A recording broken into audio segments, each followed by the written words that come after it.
Benvenuti a tutte e a tutti. Parleremo questo pomeriggio del tema della transizione ecologica. In realtà le relazioni che insomma, i dottorandi qui presenti, così online a distanza, hanno predisposto vertono più specificamente su una delle transizioni ecologiche, forse quella diciamo più nota, vale a dire quella relativa alla transizione climatica. E ciascuna delle relazioni ha un taglio particolare, si occupa di un profilo naturalmente diverso, un tema ampissimo qual è quello delle transizioni. Alcuni profili riguardano l'impatto sul diritto alla salute, il diritto alla protezione della vita personale, direbbe la Convenzione europea dei diritti dell'uomo. Ed è il tema di cui si occuperà Alice Bertini nel suo primo intervento, quello dei diritti fondamentali coinvolti nel clima che cambia, occupandosi nello specifico della cooling poverty. E a seguire, Emiliano Peregalli dell'Università di Cassino si occuperà invece di un tema diverso, che è quello della partecipazione dei cittadini ai processi di transizione, e quindi è un tema completamente radicalmente diverso che afferisce al problema che è centrale, che è della cittadinanza attiva. La transizione implica il passaggio da un punto di partenza ad un punto d'arrivo. E però è difficile che questo passaggio, questa transizione si realizzi unicamente attraverso gli strumenti di regolazione, ed è assolutamente impossibile che questa transizione si realizzi attraverso i tradizionali strumenti di regolazione. Quali sono i tradizionali strumenti di regolazione? Gli strumenti cogenti, divieti, comandi, che impongono appunto obblighi giuridici sanzionati in capo ai soggetti destinatari. E infatti, non so chi di voi ha cominciato ad approfondire queste tematiche sul profilo della regolazione. Le regolamentazioni climatiche sono diffuse perché il clima interferisce su ogni aspetto della vita economica e sociale. Dicevo, la regolamentazione che si sta diffondendo per contrastare i fenomeni dei cambiamenti climatici è una regolazione non appartenente al prototipo del Common and Control Regulation, che è il modello che vi descrivevo prima. Ma un modello di regolazione si dice riflessivo, è un modello di regolazione, cioè che spinge i destinatari a riflettere sul problema e ad adottare diciamo, determinazioni, scelte conseguenti, ad adottare volontaristicamente, senza che qualcuno lo imponga. E tanto più hanno effetto questi strumenti in quanto appunto vi sia una sensibilità diffusa presso la società. Ecco perché il tema della partecipazione assume un ruolo di centralità nel problema delle transizioni climatiche, e di questo profilo si occuperà, dicevamo, Pelagalli. Ma ci si occuperà anche di impresa bancaria nella transizione ecologica, e in particolar modo in quella climatica. È il tema che affronterà Davide Toccoli dell'Università di Venezia. Si occuperà di alcuni profili diciamo, lambiti dalla disciplina bancaria, quelli regolati più da soft law che da atti regolatori veri e propri, ma in realtà la regolazione climatica diciamo, adottata dai poteri pubblici, in particolar modo dall'Unione Europea, è particolarmente sviluppata anche per quanto riguarda gli investimenti finanziari. Il regolamento di tassonomia, per esempio, che è l'esempio più noto, si occupa abbondantemente appunto di regolare i sistemi di certificazione e di etichetta finanziaria per orientare gli investimenti, quindi ancora una volta le scelte dei cittadini attivi, investitori istituzionali o finali, verso decisioni, in questo caso di investimento, sostenibili dal punto di vista climatico.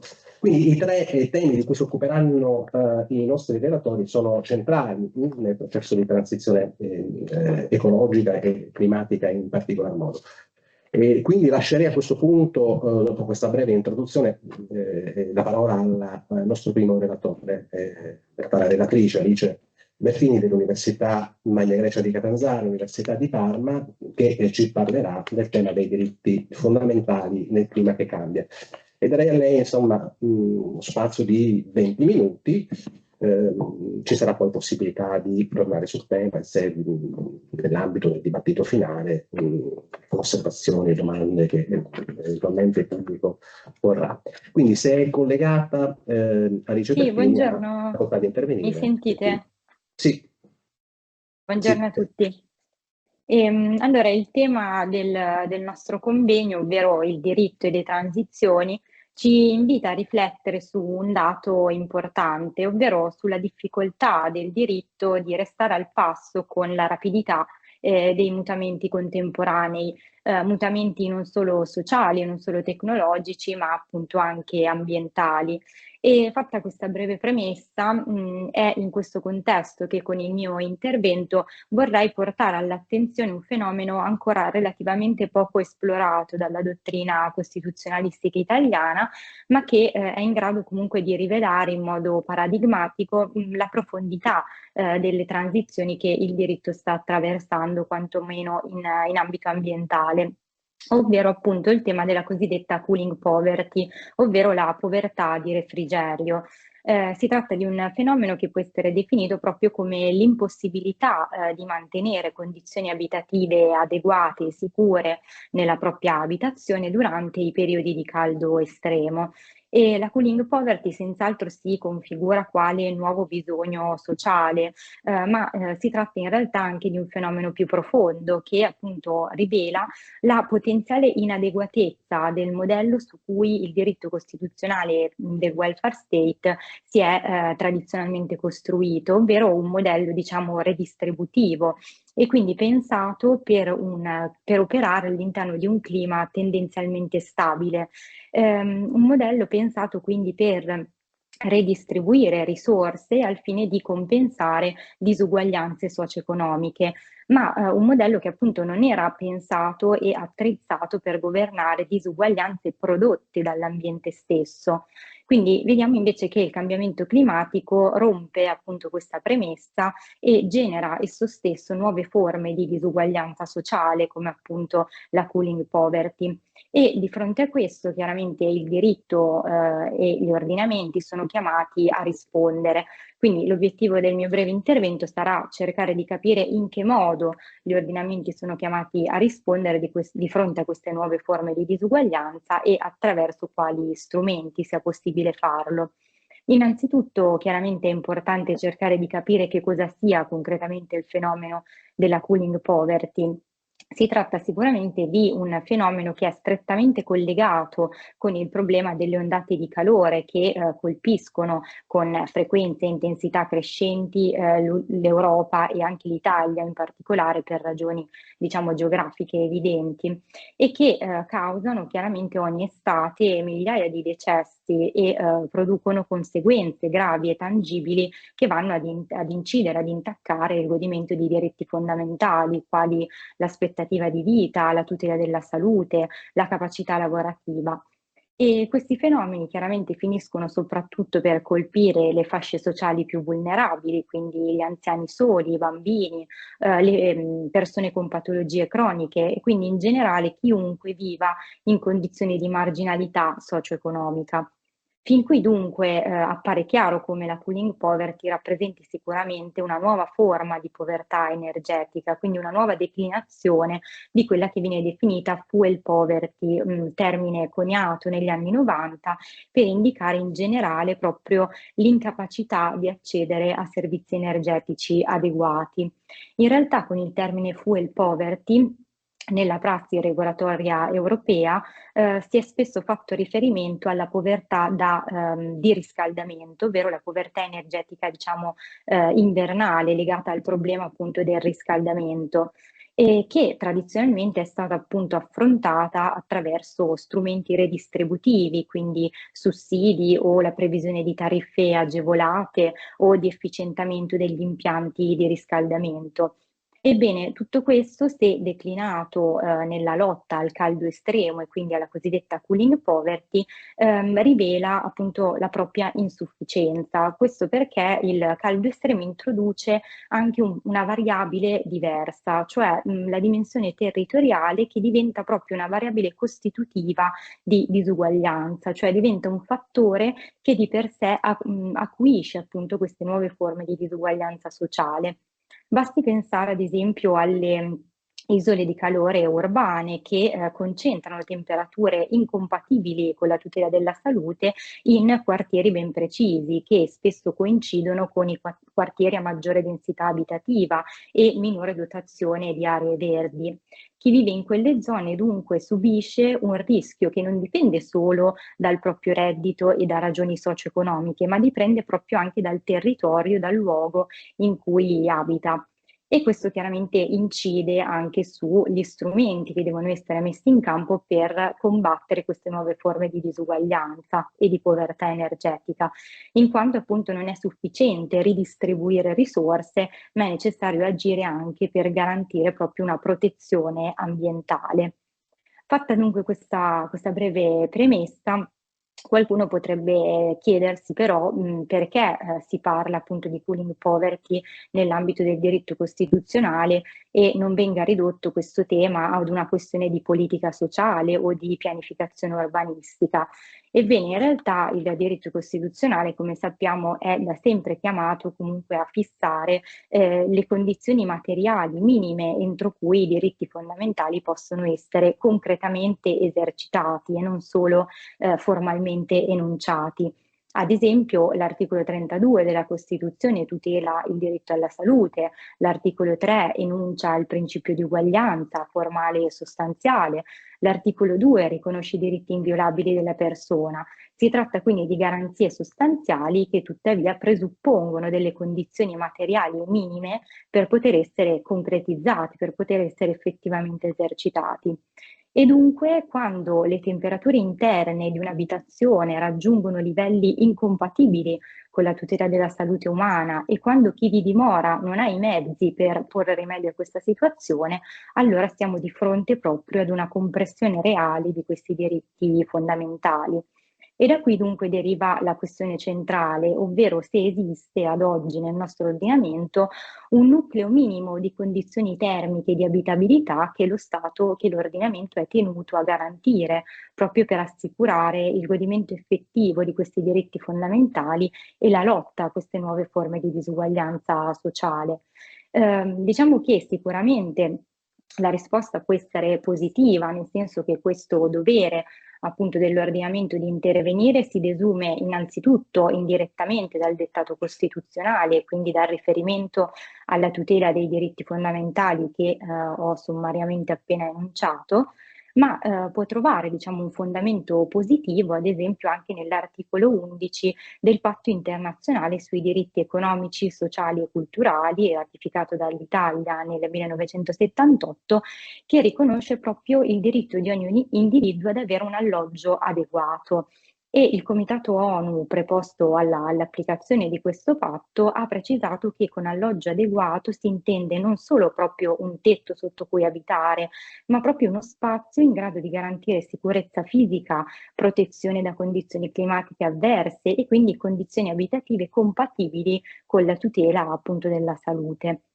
Chiarito dunque la sussistenza effettiva di un dovere da parte dello Stato, dell'ordinamento, di intervenire nella lotta a queste disuguaglianze, è opportuno domandarsi anche come concretamente l'ordinamento debba intervenire, attraverso quali strumenti.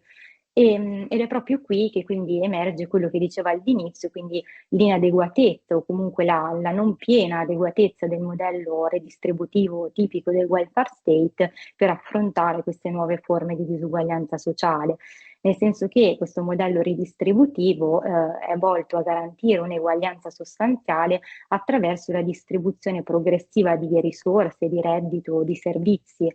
E è un modello che si basa appunto e presuppone un clima, un ambiente stabile, neutro, comunque tendenzialmente uguale per tutti. Come detto, appunto, il cambiamento climatico ha rotto questa premessa e l'ambiente fisico diventa esso stesso fonte di nuove forme di disuguaglianza. Per questo, per fronteggiare queste nuove disuguaglianze, sarebbe quindi opportuno ricorrere ad un modello non solo redistributivo, ma possiamo dire un modello adattivo che sia quindi in grado non solo di ridistribuire risorse socio-economiche, ma proprio di a intervenire attivamente per assicurare l'accesso a condizioni fisiche di vita dignitosa, attraverso quindi l'erogazione e la predisposizione di strumenti concreti come possono essere la fissazione di standard termici minimi per gli alloggi, la pianificazione territoriale che tenga conto anche dell'esposizione al rischio climatico e la dotazione di infrastrutture pubbliche di protezione nelle ore più critiche delle ondate di calore. E giusto per fare un esempio concreto di strumenti che già alcune città europee stanno sperimentando, come Barcellona, Valencia o anche Atene, si pensa ad esempio ai cosiddetti climate shelters, ovvero i rifugi climatici, che sono proprio dei luoghi pubblici come biblioteche, scuole o centri civici, che vengono proprio messi a disposizione della popolazione nelle ore più critiche delle ondate di calore, come luoghi in cui è possibile trovare delle condizioni termiche adeguate e sicure e gratuite. Questo chiaramente è soltanto un esempio di come questo modello adattivo può materializzarsi nella lotta appunto a queste nuove forme di disuguaglianza. E dal punto di vista, diciamo, comunitario, anche il diritto europeo ha mosso i primi passi verso il riconoscimento dell'importanza di questa lotta al caldo estremo. Ad esempio, all'interno della direttiva sull'efficienza energetica del 2023, nel quale viene proprio riconosciuta la lotta alla povertà energetica come obiettivo delle politiche di efficienza energetica degli Stati, oppure anche la cosiddetta direttiva Case Green, che è la revisione del 2024 della direttiva europea sulla prestazione energetica degli edifici, che parla proprio espressamente dell'importanza crescente del tema del raffrescamento estivo degli edifici, predisponendo quindi anche strumenti per potenziare la riqualificazione degli edifici più inefficienti. Chiaramente si tratta soltanto di primi passi che sono stati fatti dall'ordinamento comunitario, che sicuramente non delineano una strategia sistematica per il raffrescamento, ma che sono comunque indice del crescente interesse anche appunto normativo verso il problema. Quindi in conclusione, per tirare un po' le fila del mio breve discorso, vediamo che la cooling poverty, seppur nella sua apparente specificità, ci pone di fronte a tre consapevolezze, a tre acquisizioni. Innanzitutto il fatto che il cambiamento climatico è esso stesso fonte di disuguaglianze sociali, che non sono semplicemente disuguaglianze socio-economiche, ma che presentano appunto una dimensione territoriale e ambientale autonoma. In secondo luogo, i diritti fondamentali, quali la tutela della salute, della dignità e dell'eguaglianza sostanziale, implicano in questo contesto il riconoscimento appunto di un nucleo minimo di condizioni di abitabilità termica che gli ordinamenti sono tenuti ad assicurare per garantire quindi l'effettivo godimento di questi diritti. E infine, chiaramente per adempiere a questo obbligo, un modello redistributivo tradizionale potrebbe non essere sufficiente, ma dovrebbe essere, diciamo, affiancato da un modello adattivo che quindi traduca le garanzie costituzionali in strumenti concreti di lotta a queste nuove forme di disuguaglianza. Si tratta chiaramente di proposte e di temi ancora in evoluzione, ancora fortemente in costruzione, che forse sollevano più domande che risposte. Ad esempio sarebbe poi da valutare chi effettivamente dovrebbe definire questi standard minimi di tutela termica e come distribuire la responsabilità anche tra i vari livelli di governo, ma si tratta appunto di domande che, seppur ancora oggi aperte, rilevano come le transizioni, in questo caso ambientali, che il diritto deve affrontare non sono soltanto il contesto entro cui il diritto opera, ma sono proprio agenti di trasformazione del diritto stesso, che quindi ne interrogano le categorie, ne rilevano le lacune e quindi ne impongono il rinnovamento.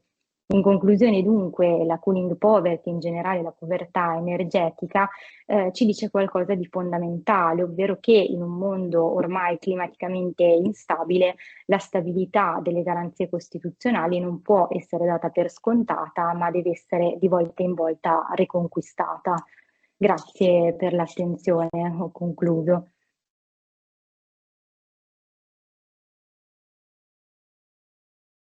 La prima relatrice ha toccato nel suo intervento diversi nodi significativi. C'è un tema di fondo emerso in questa prima relazione, e quello relativo al rapporto tra conoscenze che esulano dalle scienze giuridiche e che i giuristi sono chiamati comunque a maneggiare in qualche modo, il rapporto tra questi dati di conoscenza e i problemi giuridici che invece siamo chiamati come appunto giuristi ad affrontare, e il problema del metodo. Che significa problema del metodo? Il rischio di fronte a questi fenomeni, quelli posti dalle transizioni climatiche, è che il giurista dica troppo poco oppure troppo. Cioè che il giurista rimanga muto di fronte a queste trasformazioni nel mondo fisico, ma sono trasformazioni anche economiche e sociali. Forse qui il rischio è minore perché ormai ne parlano tutti, anche nel mondo del diritto. E c'è il rischio opposto, cioè di parlarne troppo e di parlarne male, cioè di soffermarsi troppo sui dati evidenziati dalla scienza. E questo non è il compito del giurista. Il giurista non può parlare dei 9 confini planetari, della priorità che esiste tra i 2 confini e tutti gli altri, cioè quelli riguardanti il clima, la biodiversità, o meglio è legittimato a parlarne, ha il dovere di parlarne, perché deve conoscere questi fenomeni, questi dati rilevati da chi? Dalle scienze della Terra, quindi da colleghi, da studiosi che occupano altri campi del sapere. E però queste nozioni di conoscenza devono essere trasportate, assimilate dai giuristi e tradotte, come ha fatto la vostra collega, la dottoressa Battini, tradotte in problematiche giuridiche. Io vi suggerisco e vi consiglio la lettura di Luhmann, è un sociologo, un filosofo tedesco, che si è occupato dei temi della complessità e di come i diversi sottosistemi economico, sociali, politici dialogano tra di loro. E c'è un dato di fondo che questo filosofo evidenzia molto bene, è che ciascuno di questi saperi, ciascuno di questi settori economico-sociali, anche quello politico, anche quello giuridico, ciascuno di questi settori impiega un codice proprio. Anche il diritto utilizza un codice proprio, che non è applicato o impiegato da altri settori, che è il codice della legalità e legittimità. I giuristi assorbono, il sistema giuridico assorbe dati emergenti in altri sottosettori, una problematica economica, un problema di concorrenza, traducendolo in un problema di legalità, di legittimità, cioè di conformità di una scelta, di una decisione rispetto ad un principio, ad un canone giuridico. Quindi il compito del giurista è quello appunto di tradurre una problematica che nasce come non giuridica in un problema che è giuridico. Per un amministrativista si tratterà di risolvere un problema di modello di amministrazione che cambia, amministrazione condivisa, di sostegno rispetto alle comunità di energia, per esempio. Per un costituzionalista si tratterà di affrontare il tema delle trasformazioni che intervengono sui diritti fondamentali, che è un po' il tracciato percorso dalla vostra collega, appunto la costituzionalista giustamente si è occupato proprio di questo tema, di quali sono gli impatti appunto di questi fenomeni nuovi rispetto al tema dei diritti. Magari ci ritorneremo dopo, mi pare che nella relazione emerga un aspetto, come dire, positivo, ottimistico, progressista, ed uno forse di ripiego, più pessimistico. Qual è l'aspetto di avanzamento? È che la vostra collega ha cercato di individuare profili nuovi, pretese nuove, legate in realtà a diritti vecchi. Perché in fin dei conti le pretese di cui ci ha parlato, pretese del cittadino da mandare nei confronti e da far valere nei confronti dei pubblici poteri, dello Stato, dei pubblici poteri in generale, non sono altro che pretese ricollegabili ai vecchi diritti, nuove pretese collegate ai vecchi diritti, il diritto alla salute, reinterpretato in una dimensione pretensiva, cioè di pretesa del singolo affinché lo Stato e i pubblici poteri adottino azioni positive, che pone poi il problema della giustiziabilità di questi doveri. In alcuni ordinamenti questi doveri positivi di intervento sono giustiziabili, pensa alla Germania, in altri invece un po' meno. Penso all'ordinamento italiano, ma anche in questi ambiti potranno distinguersi in futuro magari elementi di trasformazione indotti anche dalla giurisprudenza della Corte europea dei diritti dell'uomo. Penso alle note pronunce che conoscerete sui cambiamenti climatici emesse a cavallo del 2024 e del 2025 dalla Corte europea dei diritti dell'uomo. C'è però nella relazione anche una prospettiva di ripiego, magari poi la vostra collega replicherà. Qual è questa prospettiva di ripiego? Perché in realtà la vostra collega ci ha parlato di pretese ancorate ad un mondo che è destinato ineluttabilmente a cambiare. E quindi presuppone quasi una strategia di ripiego o di rinuncia rispetto a che cosa? Rispetto al contrasto ai cambiamenti climatici, rispetto alla prevenzione. A questo punto però passerei, magari replicherà la vostra collega al termine degli altri interventi, passerei a questo punto, rispettando l'ordine da noi indicato nel programma, passerei la parola a questo punto al dottor Peregali che ci parlerà, dell'Università di Cassino, che ci parlerà del tema della partecipazione dei cittadini attivi, un altro profilo e nodo critico importante, il tema delle trasformazioni e delle transizioni climatiche. Prego. Grazie soprattutto per questa possibilità al comitato organizzatore e al comitato scientifico di questa conferenza.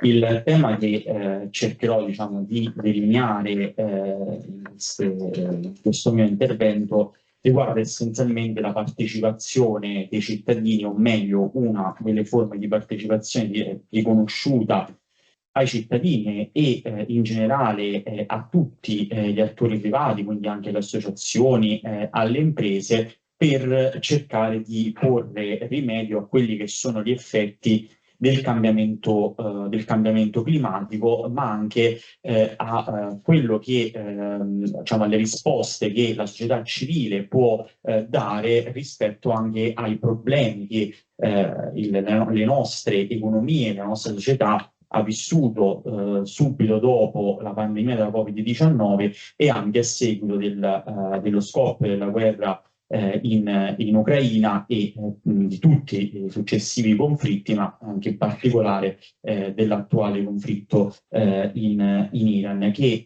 stanno creando, come ben sappiamo, non pochi problemi nella tenuta appunto delle nostre economie, ma soprattutto nell'approvvigionamento di quello che è un bene, diciamo così, essenziale per il benessere delle nostre comunità, ovvero l'energia elettrica. E proprio in questo senso credo che sia, diciamo così, un interesse primario del legislatore e in generale dello Stato quello di garantire per tutti noi cittadini un accesso a un'energia sicura e soprattutto a prezzi accessibili. Oggi bisogna dire che sia la dottrina sia la giurisprudenza sta cominciando a guardare all'energia non più come una semplice merce, quindi come diciamo così un bene oggetto, diciamo così, di compravendita, ma anche come un bene essenziale per lo sviluppo della collettività, riprendendo un po' quella che era l'idea che già Massimo Severo Giannini aveva delineato all'inizio degli anni '80 rispetto all'energia, vedendola quasi come un bene pubblico al quale lo Stato doveva garantire accesso per tutti i cittadini. Ecco, proprio in questo senso l'economia può essere vista, l'energia può essere vista come un bene che garantisce una vita dignitosa ai cittadini e quindi garantisce l'applicazione della nostra Carta Costituzionale, in particolare degli articoli 2 e 3 della nostra Costituzione, ma che garantisce poi, ecco, anche il diritto alla libera iniziativa economica, che è presente non solo nella nostra Carta Costituzionale, ma anche nell'apparato dei trattati fondativi dell'Unione Europea, nonché nelle normative, nei trattati internazionali in generale. Ed ecco, proprio in questo contesto un nuovo strumento giuridico, che in realtà tanto nuovo non è, ma nuovo è rispetto invece alla sua applicazione pratica, che potrebbe essere, diciamo così, un mezzo per risolvere i problemi che abbiamo sommariamente delineato, è quello delle comunità energetiche rinnovabili. Comunità energetiche rinnovabili che oggi rappresentano uno strumento che permette la partecipazione sia delle imprese, sia dei cittadini e degli enti pubblici alla transizione energetica ed ecologica in generale, per poter superare le nuove forme di povertà energetica e per poter garantire accesso ad un'energia green e soprattutto a prezzi, diciamo così, calmierati a tutti. Un primo obiettivo che persegue questo nuovo strumento giuridico è quello di trasformare tutti coloro che hanno bisogno di energia elettrica non in consumatori ma in prosumer, cioè da una parte in produttori dell'energia elettrica e dall'altra parte in consumatori della stessa. Quindi diciamo che queste due caratteristiche vanno a fondersi nei soggetti che poi partecipano alla comunità energetica.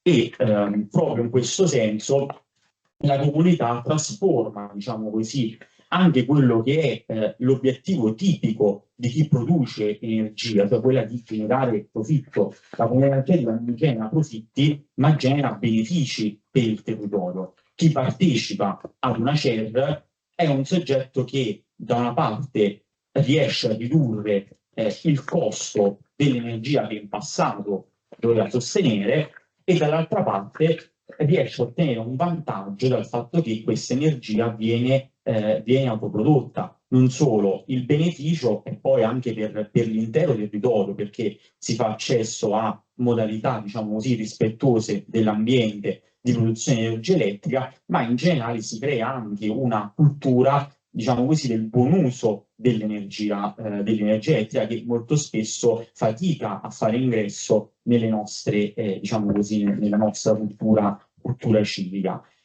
Oltre a questo, l'altro tema di particolare rilievo è dato dal fatto che le comunità energetiche possono costituire delle forme di partecipazione, diciamo così, generale della comunità alle politiche di sviluppo non solo energetico, ma di sviluppo inteso in senso generale di un determinato territorio. Difatti queste comunità energetiche possono essere in parte fatte coincidere con un altro istituto che invece è ben disciplinato, ben strutturato nel nostro ordinamento, è quello dei gruppi d'azione locale, ovvero delle associazioni, generalmente delle associazioni misto pubblico-privato, dove vediamo la partecipazione delle imprese, delle associazioni, dei cittadini e degli enti pubblici di un determinato territorio per promuovere delle strategie di sviluppo, in particolare delle aree interne e delle zone rurali.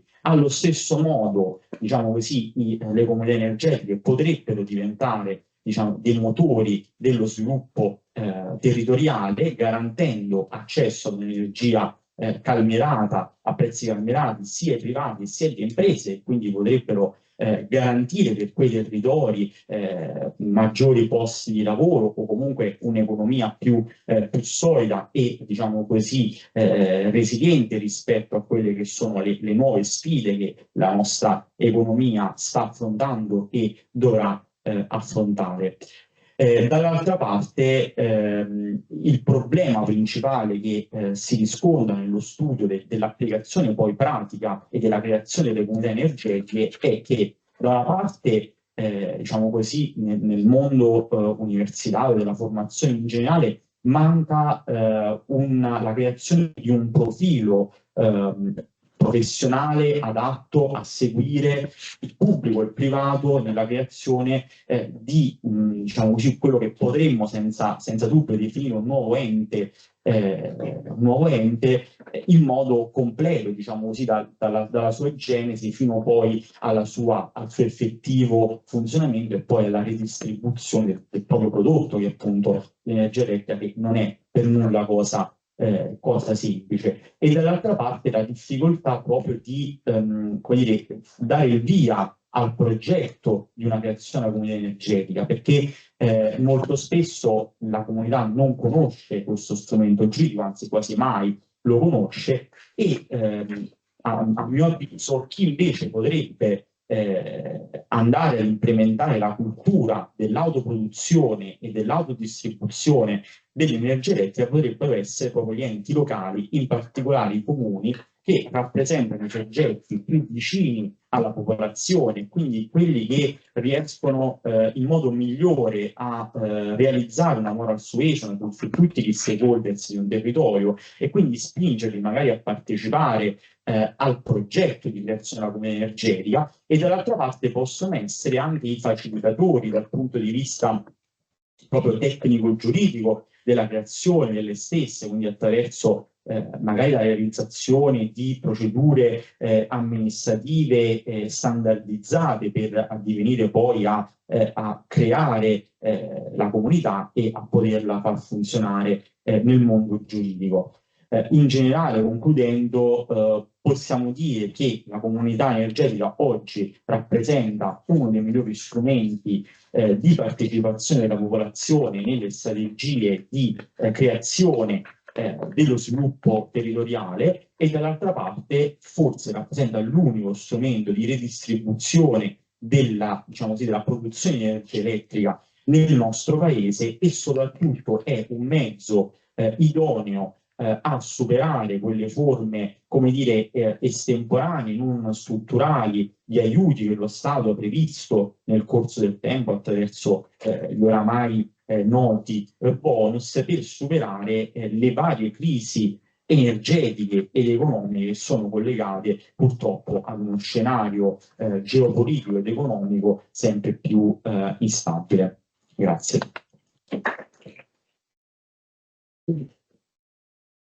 Allora, ringrazio Peragalli. Il tema trattato, vi ho già anticipato, è non minoritario nell'economia generale del problema delle transizioni climatiche, perché si ricollega a un nodo centrale che è quello della partecipazione, che i giuspubblicisti, non solo amministrativisti ma anche costituzionalisti, ben conoscono. Si tratta di uno strumento di democrazia deliberativa, uno strumento attraverso il quale i cittadini in teoria dovrebbero discutere di energia, ma in realtà nei fatti potrebbero discutere di qualunque tema economico-sociale. Le comunità di energia nascono come palestra, si dice, di cittadinanza attiva. Sono forum aperti, questa è la caratteristica delle comunità di energia, non hanno una forma giuridica predeterminata, possono avere una forma societaria, una forma della fondazione, dell'associazione, hanno la forma che i fondatori gli danno, ma il tratto caratteristico saliente è la struttura aperta e democratica, cioè tutti i soggetti interessati, chiaramente radicati nel territorio, hanno libertà di accedere e di far parte di queste comunità e quindi di dibattere delle problematiche energetiche, climatiche, ma non solo, anche carattere sociale.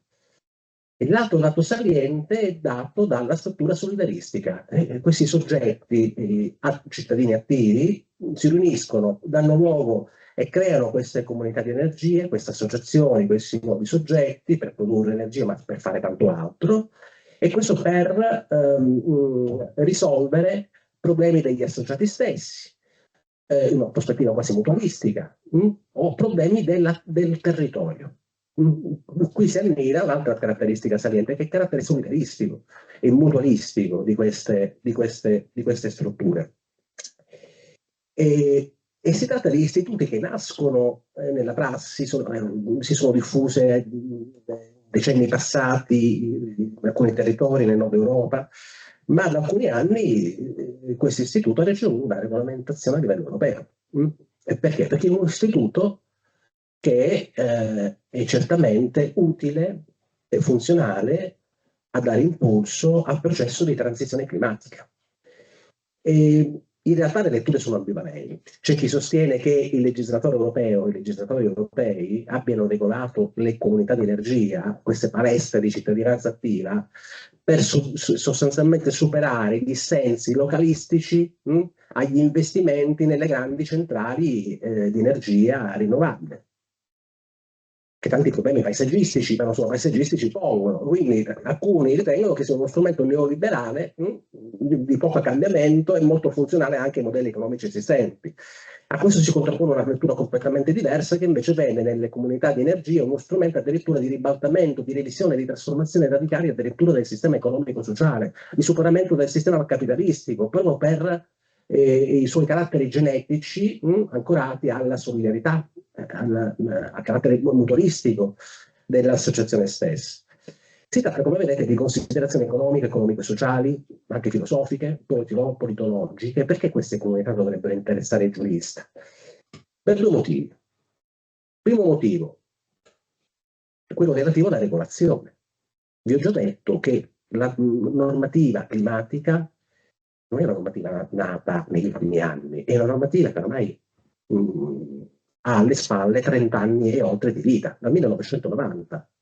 E nel 1900, l'ultimo decennio del millennio passato, che l'Unione Europea comincia a sviluppare una propria regolamentazione climatica, che occupa, vi dicevo, a 360 gradi della nostra vita, della vita economica e sociale, delle nostre strutture sociali.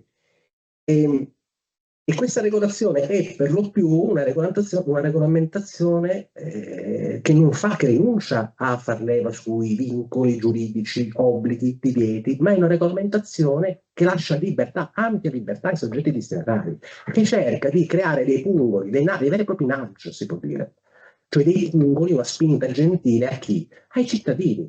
La normativa, e il caso delle comunità energetiche ne è un esempio formidabile, crea strumenti, strutture, sedi, pungoli affinché i cittadini si facciano carico dei problemi ambientali e dei problemi climatici, perché evidentemente i pubblici poteri da sé non ce la fanno.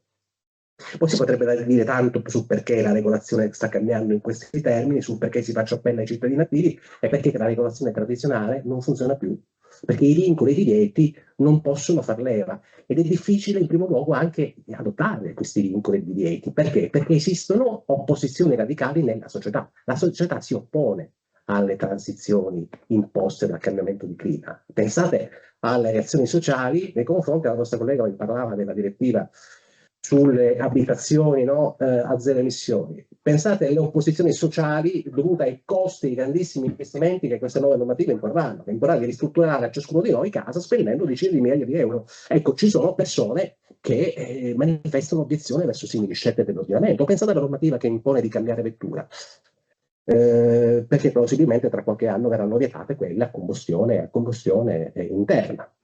Ecco, sono tutte scelte vincolistiche che impongono divieti e che impongono, però generano dissenso sociale. Ecco perché è difficile per i legislatori contemporanei adottare regolamentazioni di command and control, cioè impositive di divieti e di comandi, ed ecco perché sono invece molto più sviluppate queste regolamentazioni riflessive. Vi invito a leggere Teubner, che è un sociologo e filosofo e giurista tedesco che si è occupato tanto della reflexive law. E poi ci sono ricadute sui modelli di amministrazione, perché un amministrativista, questi nuovi modelli di regolazione trascinano anche nuovi modelli di amministrazione, dei quali però non possiamo parlare. Di regolamentazione riflessiva, di self-regulation, è ricchissima la regolamentazione bancaria. E credo che appunto il vostro collega ve ne parlerà trattando appunto dell'impresa bancaria, del suo ruolo nel processo di transizione climatica. Grazie. Mi unisco volentieri ai ringraziamenti. Una delle principali questioni che la ecologica sta prospettando l'orizzonte regista. E nella mia relazione io voglio prendere in esame alcuni dei profili della transizione ecologica sapendo sull'ordinamento bancario. Sono utilizzati vorrei prendere le mosse da alcune considerazioni di ordine generale concernenti il contesto normativo, concernenti le scelte regolatorie che le istituzioni europee hanno adottato negli ultimi anni per supportare l'anelito, diciamo, allo sviluppo sostenibile. E a questo riguardo mi preme sottolineare anzitutto che il variegato dispiegarsi di iniziative volte a sostenere la creazione di un nuovo modello di mercato ha abbandonato ormai da tempo una prima fase, per così dire, moralmente orientata, contrassegnata da numerose declamazioni programmatiche tanto accattivanti quanto poi poco prescrittive, diciamo. E infatti l'imporsi nell'agenda europea di una spiccata sensibilità per i temi legati alla sostenibilità ha avuto dei riflessi concreti sui piani di positivo. E a questo proposito è facile constatare come nello spazio giuridico europeo si sia venuto a creare, devo dire in modo assai disorganico, caotico, frammentario, un ampio mosaico regolamentare che si è peraltro notevolmente arricchito negli ultimi anni. E nonostante gli ultimi tentativi di semplificazione del quadro regolatorio, mi sembra di poter dire che l'altalena della produzione normativa non accenna ad arrestarsi. Tant'è che un acuto studioso pubblicista, peraltro, Giuseppe Morbidelli, ha osservato che in questa materia la produzione evoca l'immagine del supplizio di Sisyfo, un ordinante che riordina di continuo l'ordinamento. E effettivamente la massiccia e magmatica mole di disposizioni riversate sugli operatori del mercato obbliga questi ultimi, ma poi anche gli studiosi, ad una continua rincorsa per assimilare, dare applicazione a quelle continue addizioni all'architettura normativa che le misure regolatorie in materia di sostenibilità comportano. E in questo contesto un tratto caratterizzante di tale processo di rinnovamento del mercato europeo risiede senz'altro nel coinvolgimento del settore privato, e questo mediante una generale ridefinizione delle regole, dei criteri che presiedono all'esercizio dell'attività di impresa. E tale internalizzazione di interessi pubblicistici all'interno delle dinamiche imprenditoriali reca con sé alcune criticità che meritano qui di essere segnalate, accennate, quantomeno, perché poi il tema, devo dire, è particolarmente complesso e non può essere sviscerato in questi pochi minuti. Ma anzitutto vi è il rischio di una deresponsabilizzazione delle istituzioni politiche, e dall'altro vi è il correlato rischio di conferire a attori privati che si muovono nel mercato seguendo interessi egoistici, privati, lucrativi, un potere politico esentato però dalla relativa responsabilità.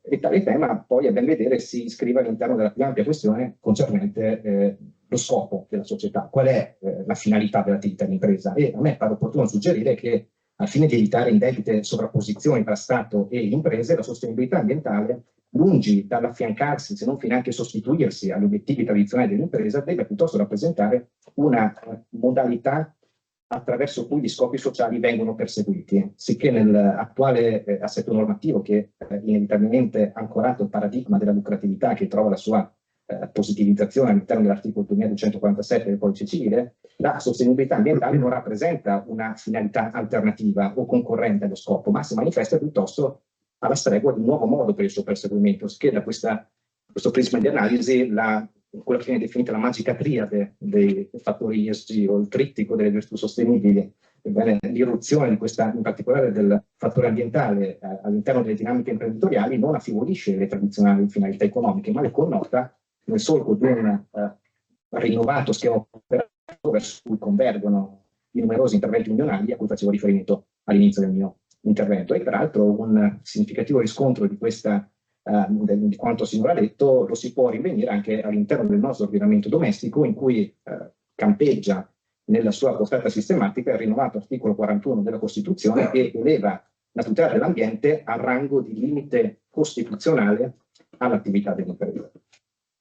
Ora, quanto ho finora esposto in termini generalissimi con riferimento alle imprese comuni assume poi una complessità ancora maggiore se rapportato al microcosmo, diciamo, delle imprese bancarie. E infatti il sistema bancario è venuto assumendo un ruolo di vettore privilegiato per una transizione, quella sostenibile, che è particolarmente cara e dispendiosa e quindi bisognosa di ingenti flussi di denaro. E da quest'angolo visuale, nel disegno legislativo volto alla creazione di un modello economico più sostenibile, gli enti creditizi appaiono trasformarsi in soggetti deputati alla regolamentazione del mercato, potendo disporre di un ruolo di indirizzo e di orientamento della clientela. Questo credo sia un tema particolarmente interessante, perché evidenzia non solo quel declino della distinzione tra diritto pubblico e diritto privato che i giuristi dell'economia, gli studiosi di diritto dell'economia hanno già messo in luce da tempo, ma evidenzia anche la disgregazione della distinzione tra interesse pubblico e interesse privato, perché nel momento in cui si affida ad un attore privato il compito di perseguire interessi pubblicistici, questa distinzione viene a sfumarsi. E in effetti poi, per quanto qui interessa, l'integrazione del rischio ambientale all'interno delle politiche creditizie finisce inevitabilmente con l'influenzare le decisioni aziendali delle imprese finanziate desiderose di accedere al credito o di mantenere le proprie linee di credito. E poi è anche interessante notare che se da un lato gli enti creditizi sono chiamati a guidare la transizione ecologica nei termini che dicevo, dall'altro lato gli intermediari stessi si manifestano vulnerabili al rischio ambientale, cioè gli enti finanziatori, le banche, sono esposte ai rischi di sostenibilità delle imprese finanziate. E forse può essere utile a questo proposito calare un po' il discorso nel concreto, basti pensare al pericolo della riduzione del valore delle garanzie reali prestate dalle imprese finanziate agli intermediari finanziatori per effetto del cambiamento climatico. Non so, si pensa a una garanzia immobiliare che dovesse gravare su un edificio situato in un luogo esposto al rischio di alluvioni, oppure ancora si pensi alla diminuzione della redditività dell'impresa finanziata dovuta agli elevati costi necessari per l'adeguamento di standard di efficienza energetica, quello che poi nel gergo tecnico si chiama il rischio di transizione. E in effetti le emergenze climatiche di cui siamo spettatori possono, in misura sempre crescente, avere un impatto negativo sulla qualità degli impieghi della banca. Pertanto ne deriva che il criterio della sana e prudente gestione, che è il criterio, diciamo, di vertice orientativo dell'agire del buon banchiere, impone la necessità di valutare il fattore climatico all'interno del processo di gestione del rischio di credito.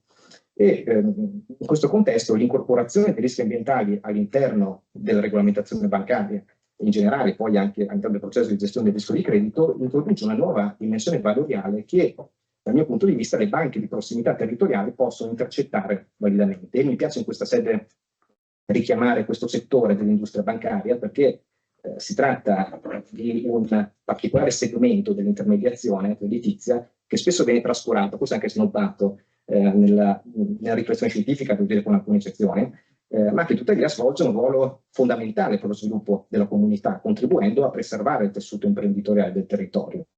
E l'importanza di un'intermediazione bancaria vicino al territorio poi si pone leggermente se si pone in mente alla struttura del sistema economico italiano, che è caratterizzato dalla presenza prevalente di piccole e medie imprese e da una limitata dipendenza dal mercato finanziario. Si parla di un mercato bancocentrico per fare riferimento al mercato italiano ed europeo in generale.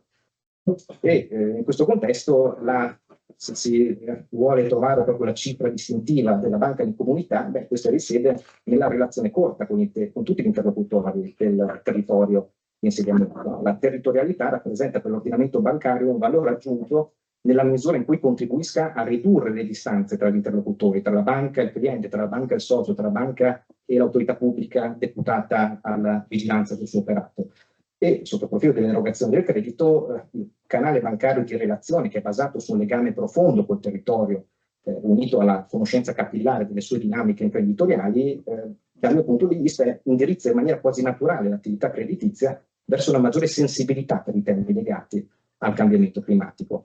E questo lo si può dimostrare dal mio punto di vista proprio sulla base di una banale constatazione. L'attenzione allo sviluppo della comunità non può prescindere dall'ambiente in cui essa vive, cioè l'ambiente è una componente fondamentale che influenza il benessere sociale ed economico della comunità stessa. E pertanto in un contesto territoriale gli effetti dell'inquinamento non si limitano al soggetto inquinante, ma possono propagarsi velocemente anche alle altre imprese presenti nell'area e che sono finanziate dalle banche di prossimità. E quindi questo ha delle poi evidenti ricadute negative sulla solvibilità delle altre imprese sovvenute. E pertanto il rifiuto di finanziare un'impresa potenzialmente inquinante rappresenta per la banca di comunità, per la banca, ad esempio una banca di credito cooperativo, non solo una scelta etica, ma una vera e propria necessità, cioè una strategia prudenziale volta a evitare o a mitigare una concentrazione eccessiva dei rischi. E questo comporta, come dicevo, proprio una naturale inclinazione vocazionale, si potrebbe dire, degli enti creditizi di prossimità a stimare già nella fase precontrattuale di valutazione dell'affidabilità creditizia l'impatto dell'attività del soggetto che chiede il finanziamento sull'ambiente, sicché e concludo, poi sono assolutamente disponibile a continuare la nostra discussione, nell'attuale contesto di mercato che è contraddistinto da poderose spinte verso le concentrazioni, verso le fusioni, verso l'impresa bancaria di grande dimensione. Ebbene, in questo contesto la vicinanza alla comunità io penso che possa davvero conservare il suo valore e rappresentare anzi una leva competitiva per affrontare le sfide che la transizione ambientale prospetta all'orizzonte dell'industria del credito.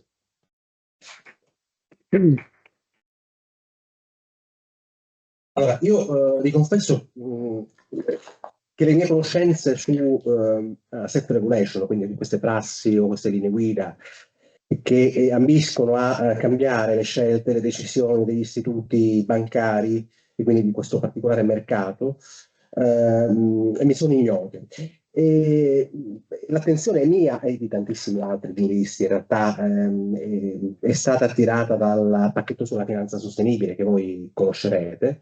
Il pacchetto della finanza sostenibile adotta tecniche che sono molto simili a quelle che aveva esposto il collega, ma è tutto una regolazione, si ritrova in regolamenti, in direttive dell'Unione Europea e che conferma, assieme a quanto vi diceva il collega, analizzando prassi, linee guida e direttive non formalizzate in provvedimenti legislativi, ma in linee guida della BPCE per essere più chiari, si tratta di una regolazione che vi diceva evidenzia un dato di superamento della distinzione netta tra pubblico e privato, che è quello che vi dicevo prima io, è la crisi della common and control regulation, che costituiva la visibilità estrema e massima del pubblico potere che si impone ai privati.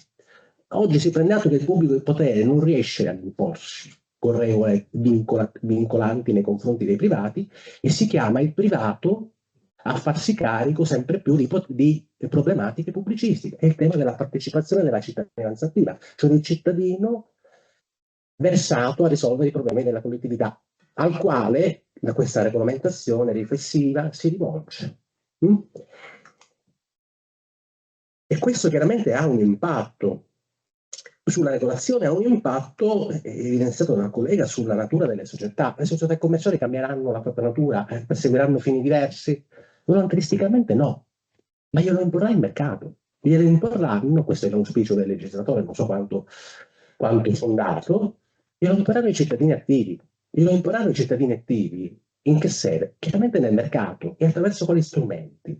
Attraverso le scelte quotidianamente compiute dai consumatori, che in sede di acquisto dei beni saranno orientati dalle etichette ambientali, saranno orientati a orientarsi, diciamo, ad acquistare beni e prodotti sostenibili in luogo di beni e prodotti non sostenibili.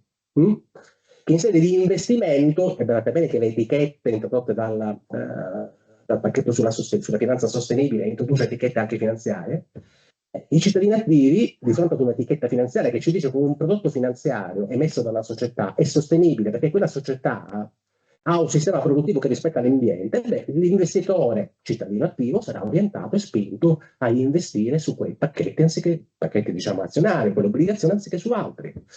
Non so quanti di voi hanno realizzato un investimento finanziario di recente, ma nelle decisioni di acquisto, ormai tante volte con tutto online, vi compariranno delle richieste di preferenza. Preferite voi titoli finanziari sostenibili, rispettosi dell'ambiente? Vi interessa questa problematica? Entro quale misura siete disponibili ad acquistare pacchetti finanziari o strumenti finanziari sostenibili? Sono tutti dati informativi imposti da questa regolamentazione riflessiva dell'Unione Europea. Quindi, per ritornare al nostro punto, le società industriali, le società finanziarie da sé non cambieranno. Cambieranno perché lo imporranno i cittadini attivi, i consumatori attivi, gli investitori attivi. Gli stessi consumatori e investitori che assumeranno nelle comunità di energia i panni anche del produttore, cioè il consumatore che produce da sé l'energia necessaria per il suo consumo personale. E quindi vedete che i diversi interventi, seppure collocati, anzi giustamente collocati su dimensioni diverse dei processi, ci danno un panorama, uno spaccato chiaro delle trasformazioni in atto, trasformazioni che riguardano la regolazione, che riguardano in alcuni casi l'amministrazione, che riguardano i diritti fondamentali, che riguardano anche l'economia e i soggetti, a partire dalle società commerciali che vi operano. Ora, non so se ci sono interventi da parte del pubblico, domande rivolte da rivolgere ai nostri ai nostri relatori, quindi se c'è qualcuno insomma, desideroso di chiedere chiarimenti o di svolgere un intervento, ha facoltà di intervenire e di avvicinarsi. Anche da casa, quindi ci sono diversi ospiti collegati a distanza. Non so se qualcuno vuole aggiungere qualche ulteriore riflessione alla luce di quanto ascoltato dagli altri colleghi o dalle mie osservazioni. Non so se Alice vuole tornare su alcuni profili, anche replicando alcune osservazioni da me svolte. Altrimenti possiamo dare per concluso il dibattito. Se non ci sono ulteriori interventi, domande, possiamo chiudere qui il nostro incontro, almeno quello relativo alle sfide della transizione ecologica. Quindi ringrazio gli organizzatori per avermi invitato e ringrazio il pubblico qui presente e naturalmente i relatori. Bene, grazie.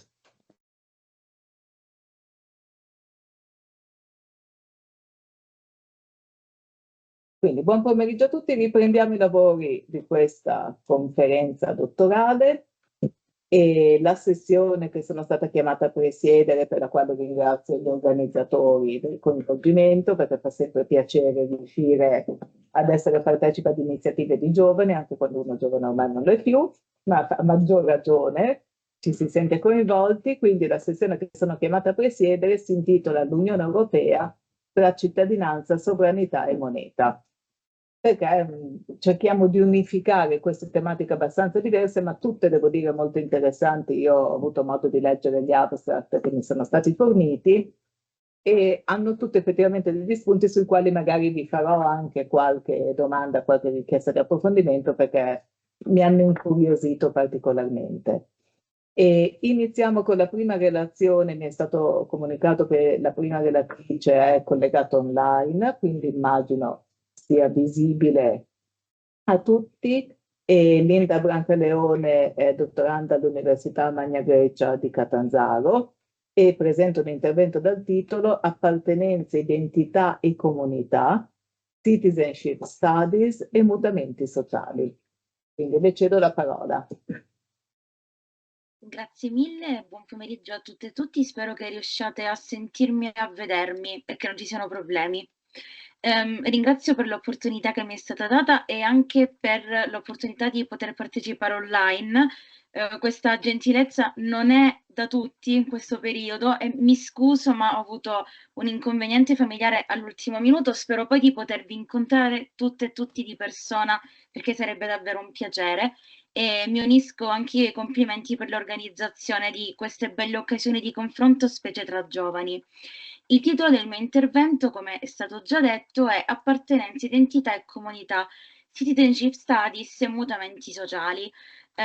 Il punto di vista che utilizzerò per illustrarvi il tema del mio breve intervento è un punto di vista forse particolare rispetto a quelli che sono stati utilizzati in questa giornata, perché sono dottoranda in filosofia del diritto, ma anche la filosofia del diritto ci parla di transizione e di cambiamento e anzi lo fa in maniera diffusa toccando vari temi. Nello specifico mi interrogerò nel mio intervento come un filone di studi, che è appunto quello dei Citizenship Studies, cioè gli studi sulla cittadinanza, sono influenzano a loro volta dei cambiamenti sociali e politici che stanno avvenendo.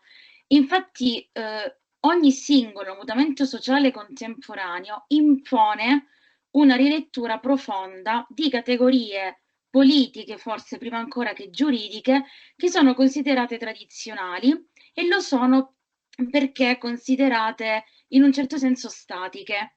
Tra queste categorie sicuramente la cittadinanza è quella che occupa una posizione centrale, perché è il crocevia tra individuo, comunità e istituzioni. Se si pensa alla cittadinanza, sicuramente si pensa a un istituto stabile e in un certo senso definitivo. ma in realtà, come vedremo a breve, così non è, perché rappresenta plasticamente una tensione continua tra inclusione ed esclusione. I citizenship studies offrono in questo senso una chiave interpretativa privilegiata, perché non nascono soltanto come studi sulla cittadinanza in quanto status giuridico, ma analizzano la cittadinanza innanzitutto come una costruzione, quindi una costruzione storica, sociale e politica, ma soprattutto la studiano come terreno di conflitto, di rivendicazione e di trasformazione della società, appunto. Mi viene in mente, giusto per fare un esempio, uno dei più importanti autori negli studi sulla cittadinanza, che è Brian Turner, che ha contribuito in modo incisivo a definire questo settore di studi, ha sempre sottolineato il carattere, dice, processuale e performativo della cittadinanza. Abbiamo detto che la cittadinanza è un campo in cui si avvicenda l'inclusione e l'esclusione, ma perché? Perché se andiamo a guardare da un punto di vista storico e giù filosofico lo sviluppo del concetto di cittadinanza, essa è stata fin dalle sue origini un dispositivo selettivo. Lo era nell'antica Grecia, perché chi poteva partecipare attivamente all'attività della polis era un soggetto specifico, cioè l'uomo, inteso proprio come maschio, libero, adulto e proprietario. E lo stesso dicasi poi nell'antica Roma, perché chi faceva parte della civitas era per l'appunto un soggetto che aveva delle caratteristiche fortemente escludenti. E questa logica, sebbene ovviamente sia influenzata da un cambio di paradigma, rimane comunque costante anche con la modernità. Se pensiamo ad esempio a pensatori come Thomas Hobbes, John Locke, Jean-Jacques Rousseau, che hanno per la prima volta portato avanti l'idea di contrattualismo e quindi l'idea di cittadinanza come costruzione artificiale e volontaria, vedremo però che permangono degli elementi escludenti. Un contributo fondamentale alla riflessione moderna ci è offerta da Thomas Marshall, che è il primo a vedere la cittadinanza come uno sviluppo progressivo di diritti in quest'ordine, prima civili, poi politici e poi sociali. Non di meno, come è stato osservato da moltissime prospettive critiche successive, questo modello, sebbene lineare, continua ad occultare delle esclusioni che sono quindi persistenti. Ecco perché dobbiamo dire che la cittadinanza è simultaneamente uno strumento di inclusione, certamente, ma anche un meccanismo di esclusione. I citizenship studies, che sono una delle macro aree della filosofia del diritto sulla quale mi sto maggiormente concentrando nei miei studi, hanno quindi messo sotto lente questa tensione che sta andando via via intensificandosi, al punto tale che adesso non si parla più di cittadinanza al singolare, ma si parla di cittadinanze al plurale. Perché, come viene sottolineato da questa corrente di studi, l'appartenenza adesso non è più appartenenza alla comunità statale, quindi non è più definita esclusivamente dal rapporto con lo Stato-nazione, ma viene mediata da una serie di fattori: il genere, l'etnia, la condizione economica, ma anche l'accesso alle tecnologie.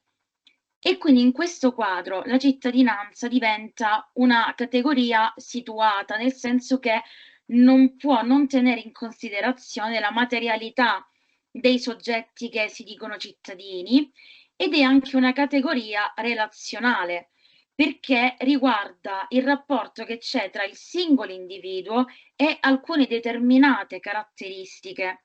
Quindi non diventa un dato acquisito, ma è una pratica di riconoscimento continuo. Un esempio paradigmatico di questa trasformazione è quello della cittadinanza europea, sulla quale poi si soffermeranno in maniera più approfondita gli interventi successivi al mio. Perché? Perché inizialmente la cittadinanza europea nasce come uno strumento funzionale alla libera circolazione dei lavoratori, però si è via via evoluta fino a configurarsi, ed è la giurisprudenza europea soprattutto a ribadire questo concetto, come lo status fondamentale di chi è cittadino di uno Stato dell'Unione, che si aggiunge alla cittadinanza nazionale. E questa definizione, sebbene diciamo, abbia un primo impatto positivo, in realtà ha suscitato un confronto molto acceso. Citerò soltanto una riflessione, che è quella che ci è stata consegnata da Jürgen Habermas, uno dei più importanti filosofi scomparso da pochissimo, secondo il quale la cittadinanza europea può essere certamente come un tentativo di costruire una forma di appartenenza post-nazionale, quindi fondata su dei principi costituzionali condivisi, ma in una seconda fase del suo pensiero ne evidenzia anche le contraddizioni, dicendo che, e questa è un'espressione di un filosofo del diritto, la cittadinanza europea è una strana creatura, perché è sospesa tra il sovranazionale, cioè l'idea di creare effettivamente una cittadinanza post-nazionale fondata sulla condivisione di valori, ma dall'altro lato il nazionale, perché la cittadinanza europea non può essere acquisita in maniera autonoma, dipende sempre dal possesso della cittadinanza nazionale. Ancora, secondo Habermas, è una cittadinanza che è segnata dalla tensione tra mercato, perché nasce appunto, come è stato fatto notare dal filosofo politico, da vari filosofi politici, come una market citizenship, cioè una cittadinanza mercantile legata al mercato, ma dall'altro lato abbiamo anche finalmente l'inclusione di nuovi diritti, e soprattutto, sottolinea Habermas, sembra in un certo senso incompiuta sul punto di vista del piano strettamente politico, ma nonostante ciò rappresenta sicuramente un laboratorio cruciale per osservare nuove forme di appartenenza. Alla luce di quanto fin qui detto, dobbiamo partire da una domanda con cui poi mi avvio alla conclusione del mio intervento. La domanda è la seguente: è possibile collocare gli studi sulla cittadinanza all'interno delle teorie critiche del diritto? Ora, per chi non lo sapesse, le teorie critiche del diritto sono una serie di movimenti, penso ad esempio al femminismo giuridico, alla teoria critica della razza, al postcolonialismo in tempi più recenti, che hanno rifiutato a partire dagli anni 60-70 del Novecento l'idea di diritto come neutrale. Si collocano come in un certo senso figli del realismo giuridico, secondo cui diritto e potere sono coincidenti, che a sua volta aveva superato sia il positivismo giuridico che il naturalismo giuridico. Le teorie critiche del diritto mostrano come le categorie giuridiche siano attraversate necessariamente da rapporti di potere. Quindi in questo senso le teorie critiche del diritto, che si sono soffermate sull'idea di cittadinanza, ce ne restituiscono una visione critica, perché la cittadinanza per questo gruppo di teorie non è uno status naturale, ma è una costruzione politica che riflette delle specifiche gerarchie sociali e tende a riprodurle. Ad esempio, cito solo un caso: Nancy Fraser, un'importantissima filosofa politica e del diritto, ha evidenziato come la dicotomia pubblico-privato, che è un concetto caro al femminismo, riproponga delle dinamiche di esclusione e di subordinazione anche quando si parla di cittadinanza. Ciò che caratterizza i citizenship studies è, come dicevo, l'attenzione alla dimensione dell'appartenenza, un'appartenenza che quindi è attiva, non è un dato conseguito e dato, appunto. I citizenship studies non si limitano a criticare la cittadinanza e il diritto in quanto tali, ma analizzano in maniera critica anche i processi attraverso cui i soggetti diventano effettivamente membri della comunità politica. E questo è ciò che accomuna gli studi sulla cittadinanza e le teorie critiche del diritto. Quindi a parer mio la risposta che bisogna dare alla domanda iniziale, se le teorie della cittadinanza possono essere teorie critiche, è positiva, perché entrambi i modelli mettono in discussione la visione tradizionale di soggetto giuridico, che è costruito, come abbiamo visto, su un paradigma escludente. Quindi se si riprende l'idea di matrice ancora una volta critica, che il soggetto e quindi il cittadino sia una costruzione normativa, la cittadinanza diventa non soltanto uno spazio critico, ma anche in un certo senso un terreno di conflitto e al tempo stesso però fortunatamente anche uno strumento di emancipazione. I citizenship studies, recependo appunto i mutamenti epocali ai quali tutti assistiamo, concepiscono quindi la cittadinanza non più come uno status immutabile, ma come un processo performativo, come una pratica sociale situata, e permettono di cogliere, a parer mio, una complessità che passerebbe forse in secondo piano, nel senso che non sempre parlare di cittadinanza significa parlare anche dei lati esclusivi di questo istituto. In un mondo in cui è comunque segnato da pluralismo, da mobilità, da frammentazione anche, i citizenship studies ripensano l'idea di cittadinanza come una pratica capace di riconoscere anche l'eterogeneità delle esistenze umane e il fatto che essere cittadini sia comunque un processo in continuo divenire e la cittadinanza stessa è uno spazio politico in cui si possono definire continuamente i confini della comunità stessa. Spero di non essermi dilungata troppo e vi ringrazio per l'attenzione.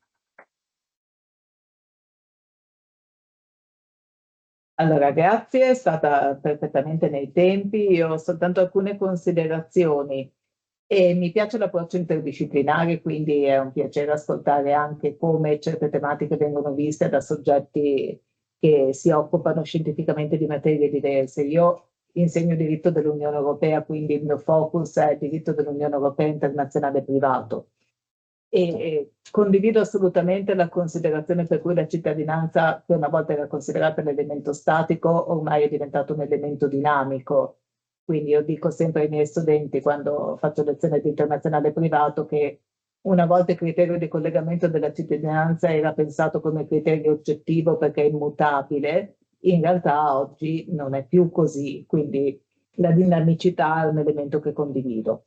Ammetto che non ho condiviso da studiosa di diritto dell'Unione Europea la considerazione con la quale lei diceva che la cittadinanza europea nasce come strumento funzionale alla libera circolazione dei lavoratori, perché in realtà non è così, almeno dal punto di vista del diritto dell'Unione Europea, la libera circolazione esisteva fin dall'origine del trattato e scollegata dalla cittadinanza dell'Unione Europea, perché quello era il principio di non discriminazione in base alla nazionalità che i soggetti avevano. Quindi da questo punto di vista, diciamo, storicamente non è derivata da questo.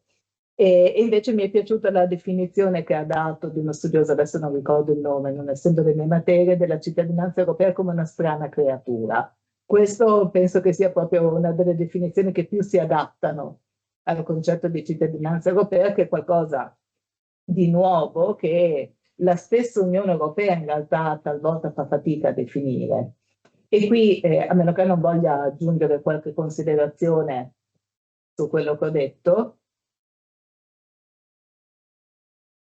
o vuole replicare in qualche modo alle mie provocazioni. No, la ringrazio, anzi le provocazioni sono ben accette e ringrazio anche lo spazio che è stato dato a una materia diversa e davvero non posso che ringraziare per aver accettato la multidisciplinarietà, l'interdisciplinarietà in cui io credo fortemente e la ringrazio davvero.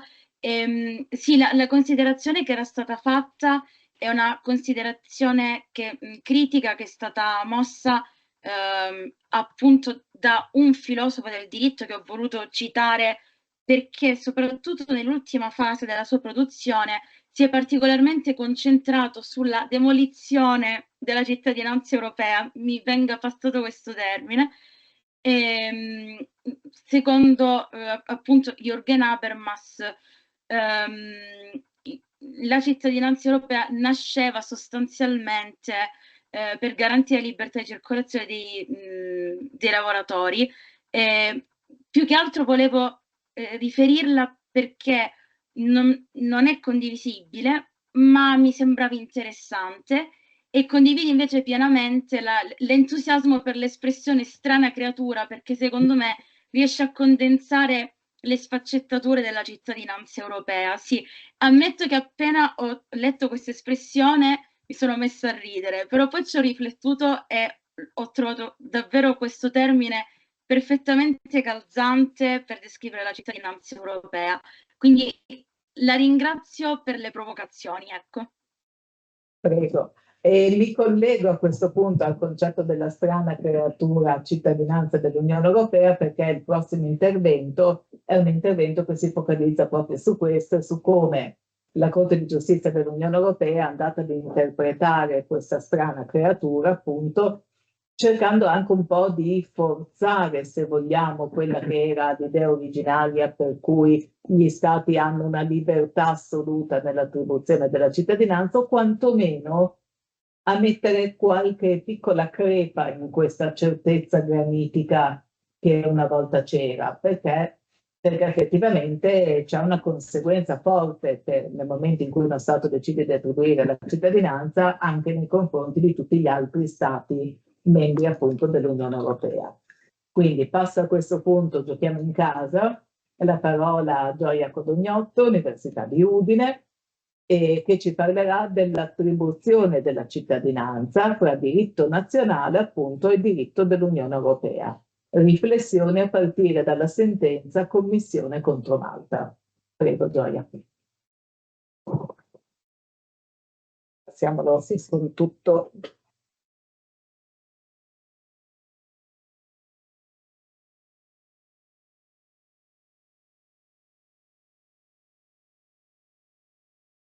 Buon pomeriggio a tutti e a tutte e grazie professoressa per questa introduzione, grazie anche agli altri organizzatori per questa opportunità. La mia relazione è dedicata al tema dell'attribuzione della cittadinanza tra diritto nazionale e diritto dell'Unione e prende le mosse da alcune riflessioni che ho avuto modo di effettuare partendo dalla sentenza Commissione contro Malta, che è una sentenza del 29 aprile del 2025 che ha segnato un momento, per così dire, determinante nella definizione del rapporto tra competenza statale in materia di cittadinanza e attribuzione della cittadinanza dell'Unione ai sensi dell'articolo 20 del Trattato sul funzionamento. In questa sentenza la Corte ha infatti dichiarato incompatibile con il diritto dell'Unione un programma maltese di attribuzione della cittadinanza tramite investimento che prevedeva la concessione sostanzialmente automatica della cittadinanza in questo caso maltese, quella nazionale, e di riflesso anche della cittadinanza dell'Unione a fronte di pagamenti o investimenti predeterminati. E nella pronuncia la Corte specifica che questo programma va qualificato come una forma di commercializzazione della cittadinanza dell'Unione e in quanto tale si pone contro l'articolo 20 del Trattato sul funzionamento, va a ledere ulteriormente il principio di leale cooperazione e la fiducia reciproca tra Stati membri. Sotto un primo profilo, infatti, considerando la fiducia reciproca, essa va declinata come reciproco riconoscimento della cittadinanza attribuita da altri Stati membri nel rapporto tra appunto Stati membri. Funzionale, e qui cito la sentenza, funzionale alla realizzazione del processo di integrazione che costituisce la ragion d'essere dell'Unione stessa e in quanto parte integrante del suo quadro costituzionale. Inoltre, collegato a questo, c'è l'aspetto della creazione di uno spazio di libertà, sicurezza e giustizia, che ritengo fondamentale dal punto di vista della fiducia reciproca, poiché questo affidamento reciproco tra Stati membri è volto proprio a garantire l'esercizio delle libertà di circolazione, stabilimento e prestazione dei servizi. Ma la fiducia reciproca, come sottolinea la Corte, la fiducia reciproca viene meno in casi di programmi di acquisto della cittadinanza tramite investimento, perché viene proprio a mancare quel legame effettivo che ad avviso della Corte deve sussistere tra Stato e soggetto cui viene attribuita la cittadinanza. E qui viene in considerazione un secondo profilo, che è quello del principio di leale cooperazione, che, lo ribadisco, essendo strettamente connesso alla fiducia reciproca, impone agli Stati membri di astenersi dall'adottare qualsiasi misura che possa compromettere gli obiettivi dell'Unione. Pertanto, nell'esercizio della propria competenza, che è una competenza esclusiva degli Stati membri, quella in materia di attribuzione della cittadinanza, ciascuno Stato membro è tenuto a rispettare l'essenza, l'integrità, il valore della cittadinanza dell'Unione. E la Corte precisa ulteriormente che ciò presuppone che il fondamento del vincolo di cittadinanza tra Stato e soggetto appunto richiedente risieda nel particolare rapporto di solidarietà e di lealtà che deve esistere tra tale Stato e i suoi cittadini. Ma questo vincolo risulta compromesso e risulta compromesso nei casi di programmi di acquisto della cittadinanza mediante investimento, poiché essi non vanno a configurare un legame effettivo tra Stato e appunto suoi cittadini. Partendo da queste premesse, mi sono quindi chiesta se con questa rilevante sentenza la Corte abbia introdotto criteri sostanziali più ampi, idonei a operare non solo quando vengano in considerazione programmi di acquisto della cittadinanza tramite investimento che siano definiti formalmente come tali, ma anche in tutti quei casi in cui non siamo in presenza di un programma definito Citizenship by Investment, CBI, ma siamo in presenza di un differente programma che prevede l'attribuzione al soggetto richiedente del diritto di risiedere in uno Stato membro e successivamente, decorso un certo numero di anni, ulteriormente della cittadinanza di quello Stato membro e di conseguenza anche della cittadinanza dell'Unione. Pertanto, ricollegandomi alla domanda che ho affrontato nel corso della mia ricerca, mi sono chiesta se stia prendendo forma un modello europeo di cittadinanza fondato su una sorta di genuine link elaborato dalla giurisprudenza della Corte di Giustizia alla luce del principio di leale cooperazione, con l'importante precisazione che comunque non si può parlare di genuine link come inteso nel diritto internazionale classico, e qui mi riferisco al caso Northern, poiché un criterio così, permettetemi di definirlo spinto,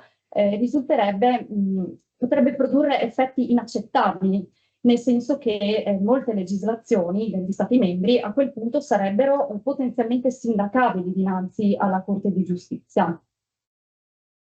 Ebbene, vorrei ora, per ricollegarmi ai modelli che ho analizzato nel corso della mia ricerca, vorrei comunque sottolineare il criterio del legame effettivo, che nel caso della sentenza Malta è stato ritenuto dalla Corte un indicatore fondamentale per giungere alla conclusione a cui la Corte è arrivata.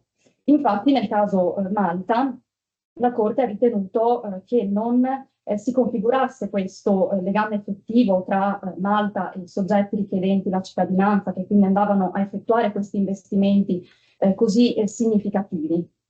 Ciò in quanto la presenza di tali soggetti nel territorio maltese era limitata a due soli momenti, quello della raccolta dei dati biometrici e quello del giuramento di fedeltà, che quindi non andavano a integrare questo criterio del legame effettivo.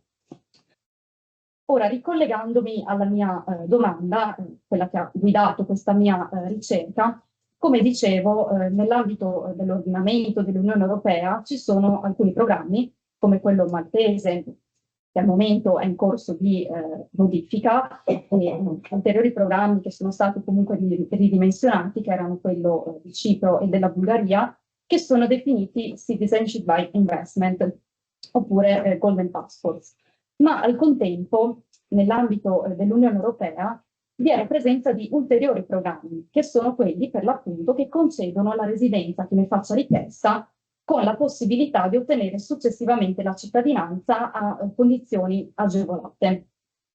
E in particolare nel corso dell'analisi che ho svolto, chiedendomi se esista un genuine link in queste situazioni, ho preso in esame il caso del Golden Visa portoghese e il modello austriaco di attribuzione della cittadinanza austriaca per meriti straordinari. Con riferimento al Golden Visa portoghese, va primariamente detto che si tratta di un modello che è stato introdotto circa nel 2012 in Portogallo come risposta alla crisi finanziaria ed economica verificatasi negli anni precedenti e avente lo scopo di attrarre capitali stranieri nel paese.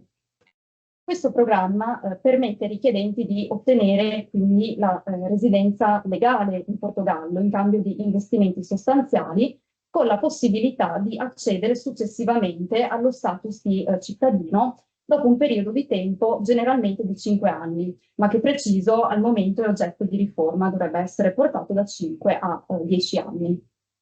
Ma il vero punto critico, a mio avviso, di questo programma, del Golden Visa portoghese, sta nel fatto che la presenza effettiva nel territorio portoghese del richiedente è prevista per un periodo veramente molto limitato, ovvero sia per un periodo di 7 giorni l'anno o 14 giorni ogni 2 anni. E a ben vedere, un periodo così limitato di residenza fisica riduce il legame effettivo con lo Stato in questione e può quindi presentare profili problematici rispetto a quanto asserito dalla Corte di Giustizia nella sentenza Malta. Il secondo modello che ho avuto modo di prendere in considerazione è quello invece della cittadinanza austriaca per meriti straordinari in ambito economico, sportivo, scientifico o artistico. In particolare, per quanto riguarda i meriti in ambito economico, sui quali vorrei soffermarmi, sebbene questo programma non sia classificato come un CDI, spesso trova applicazione quando si tratta di investimenti che apportano un certo beneficio all'Austria, quindi ad esempio che portano in Austria nuove tecnologie o che introducono, creano nuovi posti di lavoro. Ma anche qui l'aspetto critico sta nel fatto che, come precisa l'articolo 10,6 della legge austriaca sulla cittadinanza, in questi casi vi è una deroga ad alcuni requisiti previsti per la naturalizzazione ordinaria, come quello della residenza per 10 anni. Quindi si può prescindere da questi requisiti e da ulteriori requisiti che indicano la conoscenza della lingua e della cultura tedesca. Per questo motivo, anche in questo caso, si può affermare che il legame effettivo sul quale la Corte ha posto particolare enfasi nella sentenza Malta non sia propriamente verificato. Avviandomi ora verso le conclusioni, collocherei il tema ricollegandomi a quello che è il titolo della mia relazione, quindi in seno all'acceso dibattito che riguarda il riparto della competenza in materia di attribuzione della cittadinanza da un lato tra Stati membri e dall'altro collocando dall'altro lato l'Unione Europea. Infatti una delle questioni più controverse è proprio quella relativa ai limiti dell'azione dell'Unione e ci si chiede fino a che punto l'Unione possa intervenire senza invadere la competenza esclusiva degli Stati membri in materia di cittadinanza, settore che, come detto, è stato tradizionalmente riservato alla loro sovranità. L'esercizio di questa competenza da parte degli Stati membri, lo preciso, comunque non è illimitato in quanto deve avvenire nel rispetto del diritto dell'Unione, come sottolineato dalla Corte di Giustizia. Cito ad esempio un caso, la sentenza Micheletti. Ad ogni modo, ci si chiede in questo contesto se e in quale misura l'Unione possa elaborare parametri autonomi per contrastare forme di commercializzazione della cittadinanza come quella maltese e potenzialmente come gli altri modelli che ho voluto esporre quest'oggi, senza però invadere la competenza nazionale. Ora la questione in dottrina è dibattuta. È dibattuta poiché vi è parte della dottrina che non ritiene si possa affermare l'esistenza di un genuine link europeo, di un simile criterio nell'ordinamento dell'Unione Europea. poiché un simile criterio, un simile parametro non andrebbe a tenere conto di tutte quelle situazioni di mobilità dei soggetti che si collocano al di fuori di mere logiche economiche. Ma vi è anche altra parte della dottrina che ritiene che invece si stia affermando una concezione europea del genuine link, che sì al pregio di enfatizzare solidarietà e fiducia reciproca tra Stati membri, ma al tempo stesso può produrre ricadute problematiche sotto il profilo della sovranità. Alla luce di queste riflessioni, a mio avviso, sento di voler appoggiare la posizione della dottrina che rifiuta l'esistenza di un criterio definibile come genuine link europeo applicabile tout court, ossia indistintamente a tutte quelle situazioni che superano la dimensione economica. Tuttavia, al tempo stesso, auspico che un simile criterio possa rilevare come parametro utile a valutare forme di commercializzazione della cittadinanza dell'Unione e dunque a contrastarle. Pertanto, ammesso che si possa parlare di un genuine link europeo oppure di un analogo concetto che potrebbe essere riconducibile al particolare rapporto di solidarietà e di lealtà tra Stato e cittadini, a mio avviso sarebbe desiderabile che esso venisse applicato in tutte quelle situazioni in cui vengono in considerazione forme di attribuzione della cittadinanza che sono associate a una qualche forma di transazione economica. Negli altri casi non mi pare si possa ravvisare un'applicazione di tale criterio, poiché, lo ribadisco, esso finirebbe per travalicare la competenza esclusiva degli Stati membri in materia di attribuzione della cittadinanza. Vi ringrazio per l'attenzione.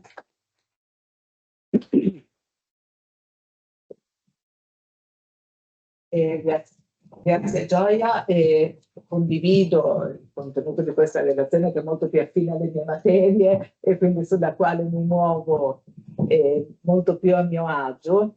E secondo me è interessante anche fare un parallelo fra quello che è la situazione del caso Malta, gli altri esempi che hai portato e la precedente giurisprudenza della Corte, non solo il caso Micheletti ma anche il caso Chen, che era quel caso in cui la cittadinanza era stata data dall'Irlanda a una minore che era stata fatta nascere appositamente sul territorio della isola irlandese in Irlanda del Nord perché conseguisse la cittadinanza irlandese in base al criterio appunto di nascita che al tempo era previsto in Irlanda, e lì il Regno Unito aveva provato a invocare l'assenza di genuine link per dire quella cittadinanza è stata acquisita soltanto perché il parto è stato organizzato esattamente in quella parte di territorio al fine di conseguire la cittadinanza e quindi non c'è nessun collegamento fra questa minore figlia di genitori cinesi e lo Stato membro dell'Unione Europea. Ma la Corte in quel caso l'aveva negato drasticamente. D'altro canto lì effettivamente mancava la questione del collegamento economico. Quindi era uno sfruttamento, non abuso del diritto, dice la Corte, ma semplicemente uno sfruttamento a proprio vantaggio delle regole del diritto dell'Unione Europea che il diritto dell'Unione Europea non vieta. Quindi in effetti secondo me bisogna focalizzare la questione del genuine link come qualcosa di estraneo al ragionamento del diritto dell'Unione Europea nel momento in cui uno Stato decide liberamente di attribuire la cittadinanza per meriti artistici o per meriti sportivi, come previsto anche dal programma austriaco, e invece sicuramente calibrare in maniera diversa nel momento in cui l'attribuzione della cittadinanza fosse in qualche modo collegata all'apporto economico. D'altro canto questo diventa a maggior ragione importante nel momento in cui l'Unione Europea sta allargando le frontiere, come è già avvenuto e come andrà ad avvenire con altri Stati, perché il rischio è effettivamente che l'ingresso nell'Unione Europea porti anche i nuovi Stati membri, in particolare magari in situazioni di crisi economica, a cercare di incentivare gli investimenti sul proprio territorio dando in cambio la cittadinanza dell'Unione Europea con tutti quelli che sono i benefici. Quindi sarebbe sicuramente qualcosa che porterebbe anche dei problemi in vista dei futuri allargamenti, e probabilmente l'atteggiamento restrittivo della Corte di Giustizia, che è stato anche criticato, è molto dovuto anche a questo timore che i nuovi Stati membri in qualche modo, in una situazione economica meno solida degli Stati che sono invece membri dell'Unione Europea da più tempo, possano in qualche modo andare sulla scia di questi nuovi programmi di CBI e prevedere una vendita della cittadinanza per cercare di risollevare la propria bilancia economica. E qui a questo punto passiamo a parlare di aspetti più economici e passiamo a parlare, e quindi grazie Gioia, se non vuoi aggiungere qualcosa passiamo la parola, e quindi cedo la parola a questo punto a Andrea Gallina, Università di Padova, che ci parlerà di euro digitale e transizione monetaria, quindi i profili giuridici di questi due aspetti. Prego. Prendo il Faccio un passaggio pesante, almeno per me, sicuramente non per lei.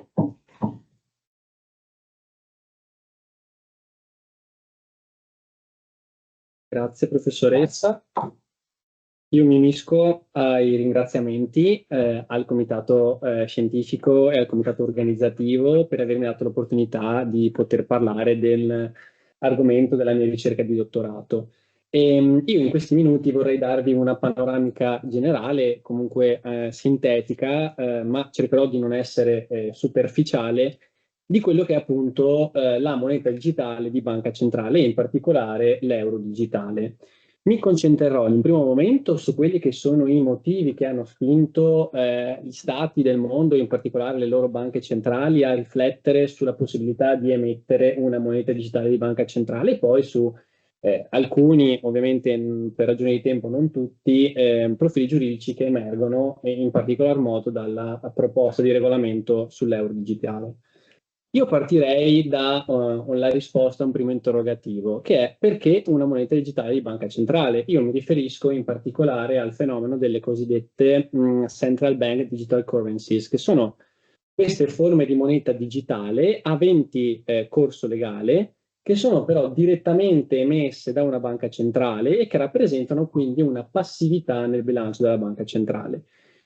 Qui c'è una prima differenza, perché la moneta digitale che oggi utilizziamo, e mi riferisco alla moneta bancaria, moneta elettronica, ma in particolar modo alla moneta bancaria, perché noi immaginiamo la moneta che noi utilizziamo ad esempio nei pagamenti che facciamo quotidianamente. Questa non è una moneta direttamente emessa dalla banca centrale, ma è una moneta creata dalle banche commerciali. Cosa vuol dire creata? Beh, qui mi prendo qualche secondo per fare il classico esempio che facciamo a lezione. Il classico esempio che facciamo a lezione è un'isola in cui ci sono Tizio e Caio, 2 abitanti, e una banca. Tizio ha a disposizione 1.000 euro in contanti e vuole aprire un conto corrente presso questa banca e deposita i suoi 1.000 euro. Dall'altro lato Caio però ha bisogno di credito perché non ha niente in tasca e deve aprire un'attività. Cosa fa? Va dalla banca che ha questa disponibilità di 1.000 euro e chiede un finanziamento di 500 euro. La banca sa che Tizio, il giorno dopo che ha depositato i 1.000 euro, non andrà a chiederli tutti subito, ma li utilizzerà nel tempo. Ovviamente questi sono tutti frutto di indagini statistiche che ormai sono consolidate nei vari decenni.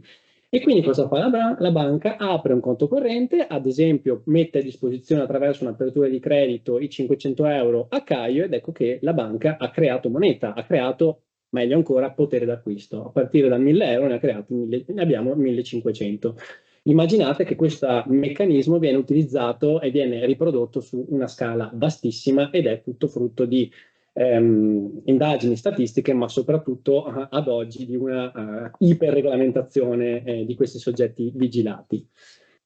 Tornando un po' ai motivi che hanno spinto verso l'introduzione di questa forma di moneta, l'interesse verso questa novità emerge in un contesto di grandi diffusioni di strumenti di pagamento privati.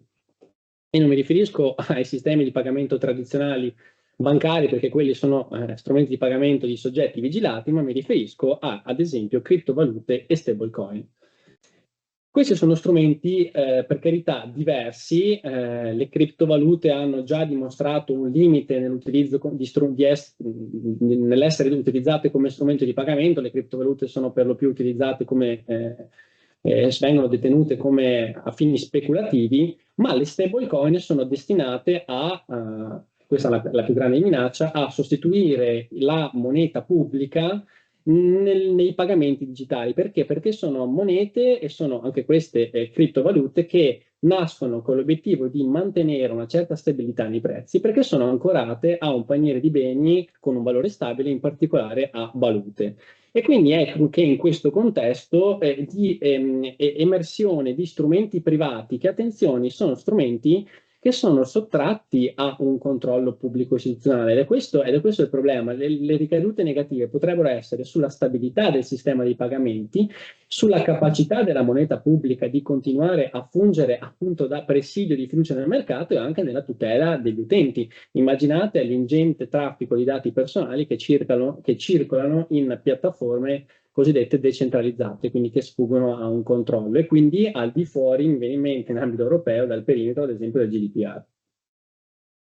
E soprattutto il tema si infittisce nel momento in cui pensiamo che la maggior parte delle stablecoin che ci sono e che comunque che verranno ad esistenza sono tutte ancorate al dollaro, e quindi il problema dell'utilizzo di una moneta in ambito europeo che non è euro.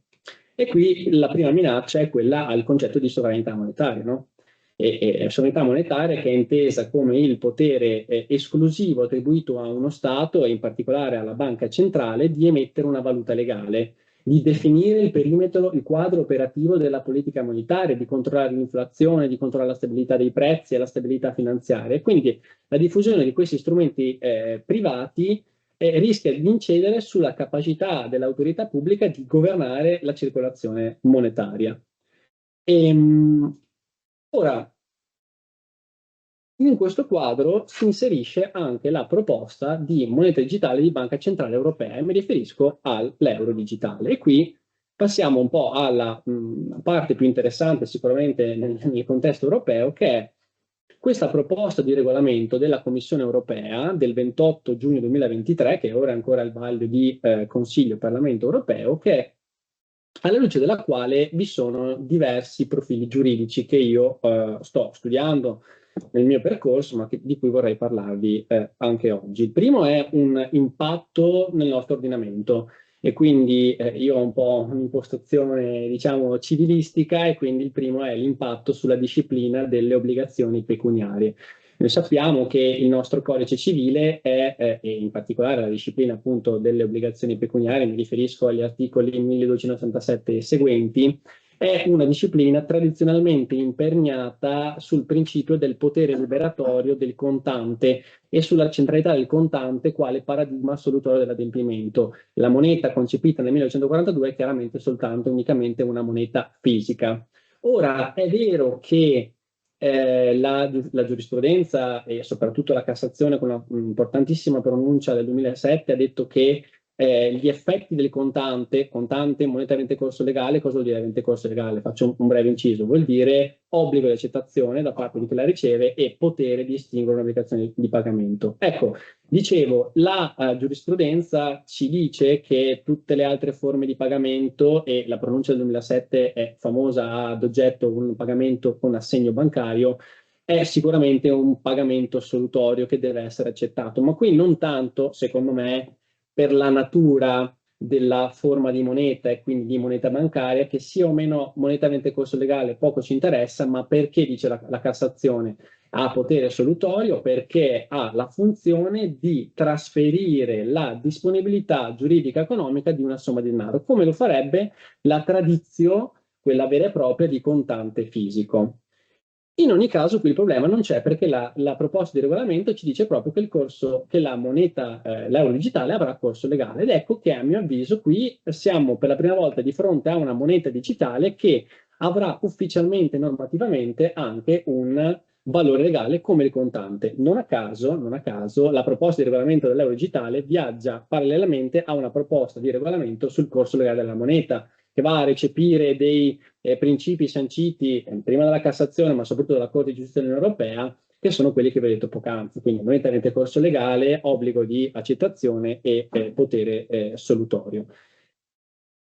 Euro digitale che al momento sarà destinato ad affiancare il contante. Ricordiamo che il contante, soprattutto nel nostro sistema economico-finanziario, è ancora quell'unico mezzo di pagamento che consente i pagamenti diretti di persona, disintermediati, quindi senza il coinvolgimento di terzi e senza l'utilizzo di apparecchiature elettroniche, e l'unico mezzo che garantisce un vero e proprio anonimato. Questo concetto tornerà a breve.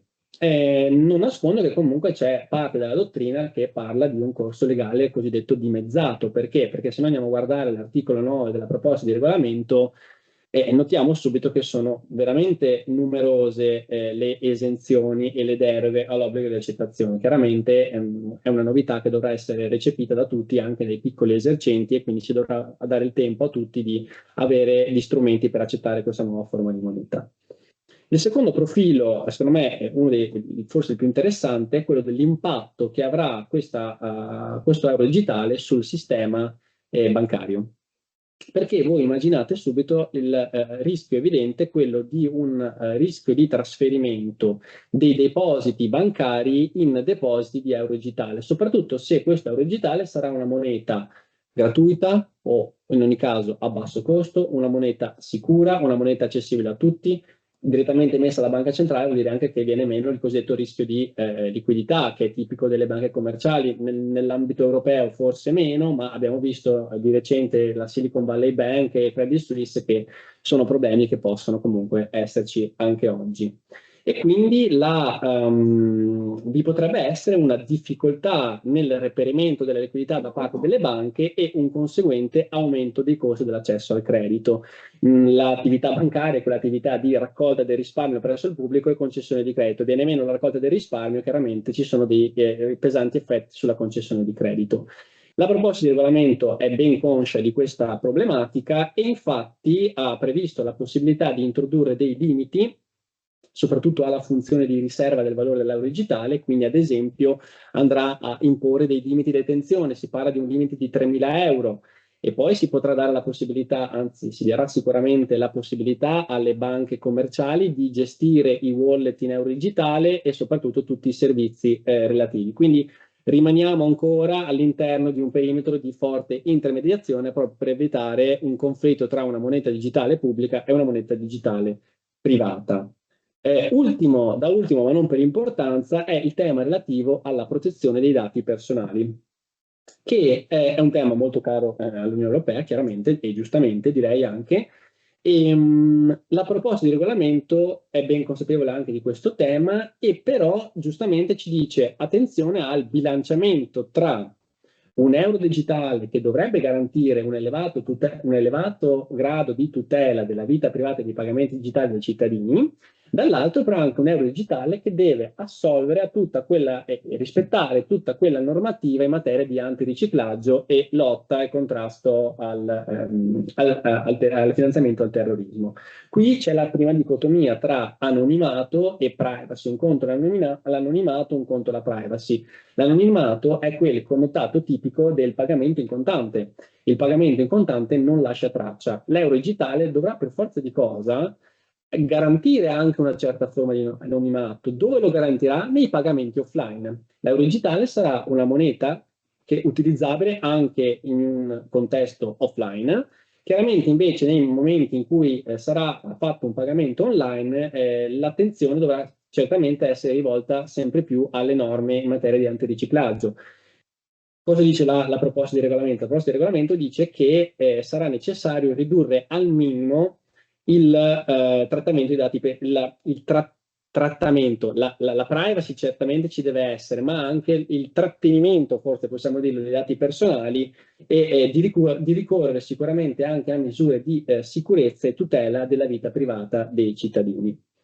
Quindi un po' per concludere, sicuramente l'euro digitale sarà una grande innovazione che però porterà accanto a una riflessione di carattere tecnico-infrastrutturale sicuramente alla necessità di una riflessione anche di carattere giuridico-economico. Perché? Perché l'impatto sull'ordinamento e sull'attuale contesto economico-finanziario sicuramente ci sarà.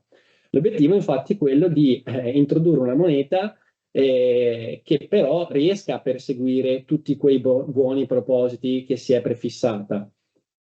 Concludo con una domanda, ma a che punto siamo? Perché la proposta 2023 al momento non mi sembra che noi possiamo ancora pagare in euro digitale. Allora, sul piano normativo, qui dal 2023 la questione si è scissa su due piani paralleli. Il primo è il piano normativo, quello che io sicuramente analizzerò più nel dettaglio. La proposta di regolamento è ancora nell'iter legislativo europeo, è passata in Consiglio, ora è passata in Parlamento, in particolare nella commissione competente che è la commissione Econ, e in questo momento è lì, non dico ferma, ma quasi. Sul piano operativo invece la BCE ha avviato la fase di sviluppo tecnico infrastrutturale e ha già avviato una fase appunto in cui si stanno analizzando tutti i vari soggetti privati che si stanno offrendo di gestire l'infrastruttura, e mi riferisco soprattutto all'infrastruttura del sistema di pagamento, che vorrà essere un sistema di pagamento totalmente interno e quindi che non poggia sulle classiche multinazionali statunitensi come Visa, Mastercard, quindi un nostro sistema di pagamento con un nostro trattamento dei dati personali. A che punto invece siamo nei paesi extra UE? Beh, allora, si parla, il CBDC tracker dell'Atlantic Council ci dice che sono tantissimi i paesi, sono quasi 137 i paesi e unioni monetarie che hanno dato avvio a fasi di studio di questa forma di moneta. La Bank for International Settlements ci dice che il 91% delle 93 banche intervistate sta lavorando su queste CBDC. Alcuni progetti sono già operativi, Bahamas, Nigeria, Giamaica, altri sono in una fase molto avanzata. Mi riferisco al famoso caso dello yuan digitale cinese. La Cina è veramente avanti in questo, gran parte dei dipendenti pubblici è già pagata in digital yuan. In altri contesti, invece, soprattutto quello americano, i progetti sono fermi, hanno subito un grande arresto. Tutto dopo le dichiarazioni di Trump che dice che sotto il suo mandato non ci saranno assolutamente central bank digital currencies, ma soltanto stable coins. E così la Bank of Canada, dopo queste dichiarazioni, ha praticamente smantellato il suo dipartimento di moneta digitale, e stessa cosa la Bank of England, che ha fermato i progetti e sta sostanzialmente a guardare. Io vi ringrazio. Allora, grazie. Grazie mille. Un intervento molto interessante su un tema su quale non ho nessuna competenza, quindi mi limito a due considerazioni e qualche curiosità. La prima in realtà è stata già in parte risolta da questa considerazione finale su cosa stanno facendo al di fuori dell'Unione Europea, perché in effetti mi chiedevo se noi siamo ancora in questa fase di studio, valutazione, proposta più o meno bloccata, mi sembra di capire, o quantomeno non prioritaria, no, probabilmente, perché finché per di più non c'è l'infrastruttura in grado di gestirla, anche se il regolamento sicuramente, immagino nella proposta, prevede un'entrata in vigore differita. Sì, si parla del 2029 probabilmente. Quindi 2029 come ipotesi che era stata data quando era stata presentata la proposta nel 23, sperando che andasse buono. Era più un obiettivo, non c'era una data prefissata, chiaramente. Quindi diciamo che per ora noi come Unione Europea siamo in una fase esplorativa, mi sembra di capire. E mi preoccupa un po' la considerazione che invece, a parte la Cina, che è una potenza di tutt'altro livello, gli altri tre casi che aveva detto Nigeria, cosa c'era? Bahamas, sì, Giamaica. Giamaica hanno già effettivamente attivato questo, perché sono quei paesi che sono molto spesso considerati come paesi a rischio, antiriciclaggio, finanziamento paradisi fiscali, finanziamento di attività non proprio lecite. Quindi non so, ecco, se l'uso della moneta digitale, cioè, immagino non ci siano ancora studi sul fatto se l'uso della moneta digitale in qualche modo semplifichi, incentivi, diciamo, l'uso anche in maniera non corretta di quello che è la moneta in sé, o se sembra che questo non, diciamo, non modifichi la natura di paradiso fiscale, non lo renda più attrattivo o meno. C'è qualcosa sul punto? Allora, non è un caso che soltanto alcuni paesi abbiano già introdotto queste forme di moneta, ma non è neanche un caso che già alcuni paesi, soprattutto mi riferisco ai paesi del Sud America, addirittura abbiano dato corso legale, ad esempio, al Bitcoin. Quindi il problema, secondo me, non è tanto se la moneta digitale di banca centrale incentivi o meno le attività illecite, ma se è collegata a una normativa antiriciclaggio, perché l'euro digitale è proprio un articolo della proposta di regolamento, dovrà circolare rispettando la normativa antiriciclaggio. A parte che con un limite di 3.000 euro di wallet probabilmente il problema non ci sarà neanche, ma nei paesi del Sud America gli studi hanno evidenziato che ad esempio dando corso legale a una moneta come Bitcoin, che è la classica moneta utilizzata nei traffici illeciti, i traffici illeciti sono aumentati. Non solo, nei paesi che hanno adottato la moneta digitale di banca centrale, gli studi dicono che invece non ha avuto praticamente diffusione. Perché? Perché non è una moneta competitiva. E qui io ho evitato di dare la mia opinione sull'euro digitale, perché chiaramente al momento non ho neanche le competenze veramente per darla. Ma la dottrina ci dice che se fosse emanata ora, probabilmente non avrebbe così tanto seguito, perché noi non cerchiamo un mezzo di pagamento sicuro. Cioè il nostro mezzo di pagamento digitale sicuro già ce l'abbiamo. Nessuno si preoccupa quando paga con PayPal o quando paga con un bonifico bancario se è sicuro o non è sicuro. Un po' per ignoranza, ok, è vero, ma un po' perché nel sistema europeo c'è veramente una iperregolamentazione che in altri paesi non c'è, dei soggetti, responsabili della circolazione di questi strumenti, che sono principalmente le banche. Io ho citato dei casi, ma non a caso Credit Suisse, ad esempio, non rientra nel perimetro normativo dell'Unione Europea, perché è una banca svizzera, ha degli accordi, delle convenzioni, ma anche lì abbiamo visto che ci sono stati del trattamento della crisi che non va in linea con il trattamento di una crisi bancaria tipico dell'Unione Europea. Quindi anche qui la moneta digitale di banca centrale, se vuole essere competitiva, dovrebbe avere altre caratteristiche. Quali? Ancora non lo so, probabilmente ad esempio essere utilizzata nei pagamenti automatici, c'è parte della dottrina che però ci dice non può essere perché è una moneta avente corso legale, non può essere una moneta programmabile. Quindi il rischio secondo me è che questa moneta non arriverà all'obiettivo della sua funzione di cui parlavo prima, quindi di un po' riprendere la solidità monetaria. Sono le stablecoin di grande pericolo e non a caso negli Stati Uniti, dove ci sono tantissimi difetti, però su certe questioni secondo me sono un po' scaltri. Non è certo Trump che ha deciso di non fare una moneta un digital dollar, ma qualcuno attorno a lui. Quello è il grande pericolo, che quelle saranno veramente forme di moneta molto vantaggiose, stabili, e che se vengono utilizzate anche qui porteranno l'Europa, i cittadini europei a utilizzare una moneta che non è in euro. Grazie. Sono tolte alcune curiosità, è un tema molto interessante, proverò a leggere la proposta e a monitorarla per scoprire qualcosa di più. E passiamo a questo punto all'ultimo intervento di questo pomeriggio, quindi cedo la parola a Berardino Zoina, Università della Campania Luigi Vanvitelli, che ci parlerà di questo tema dalla sovranità nazionale alla ragion di Stato europea, Golden Power, investimenti nella difesa e l'erosione della separazione dei poteri nell'Unione Europea, che è un bellissimo macro tema. Quello conclusivo, vediamo come viene declinato sotto questi profili. Prego.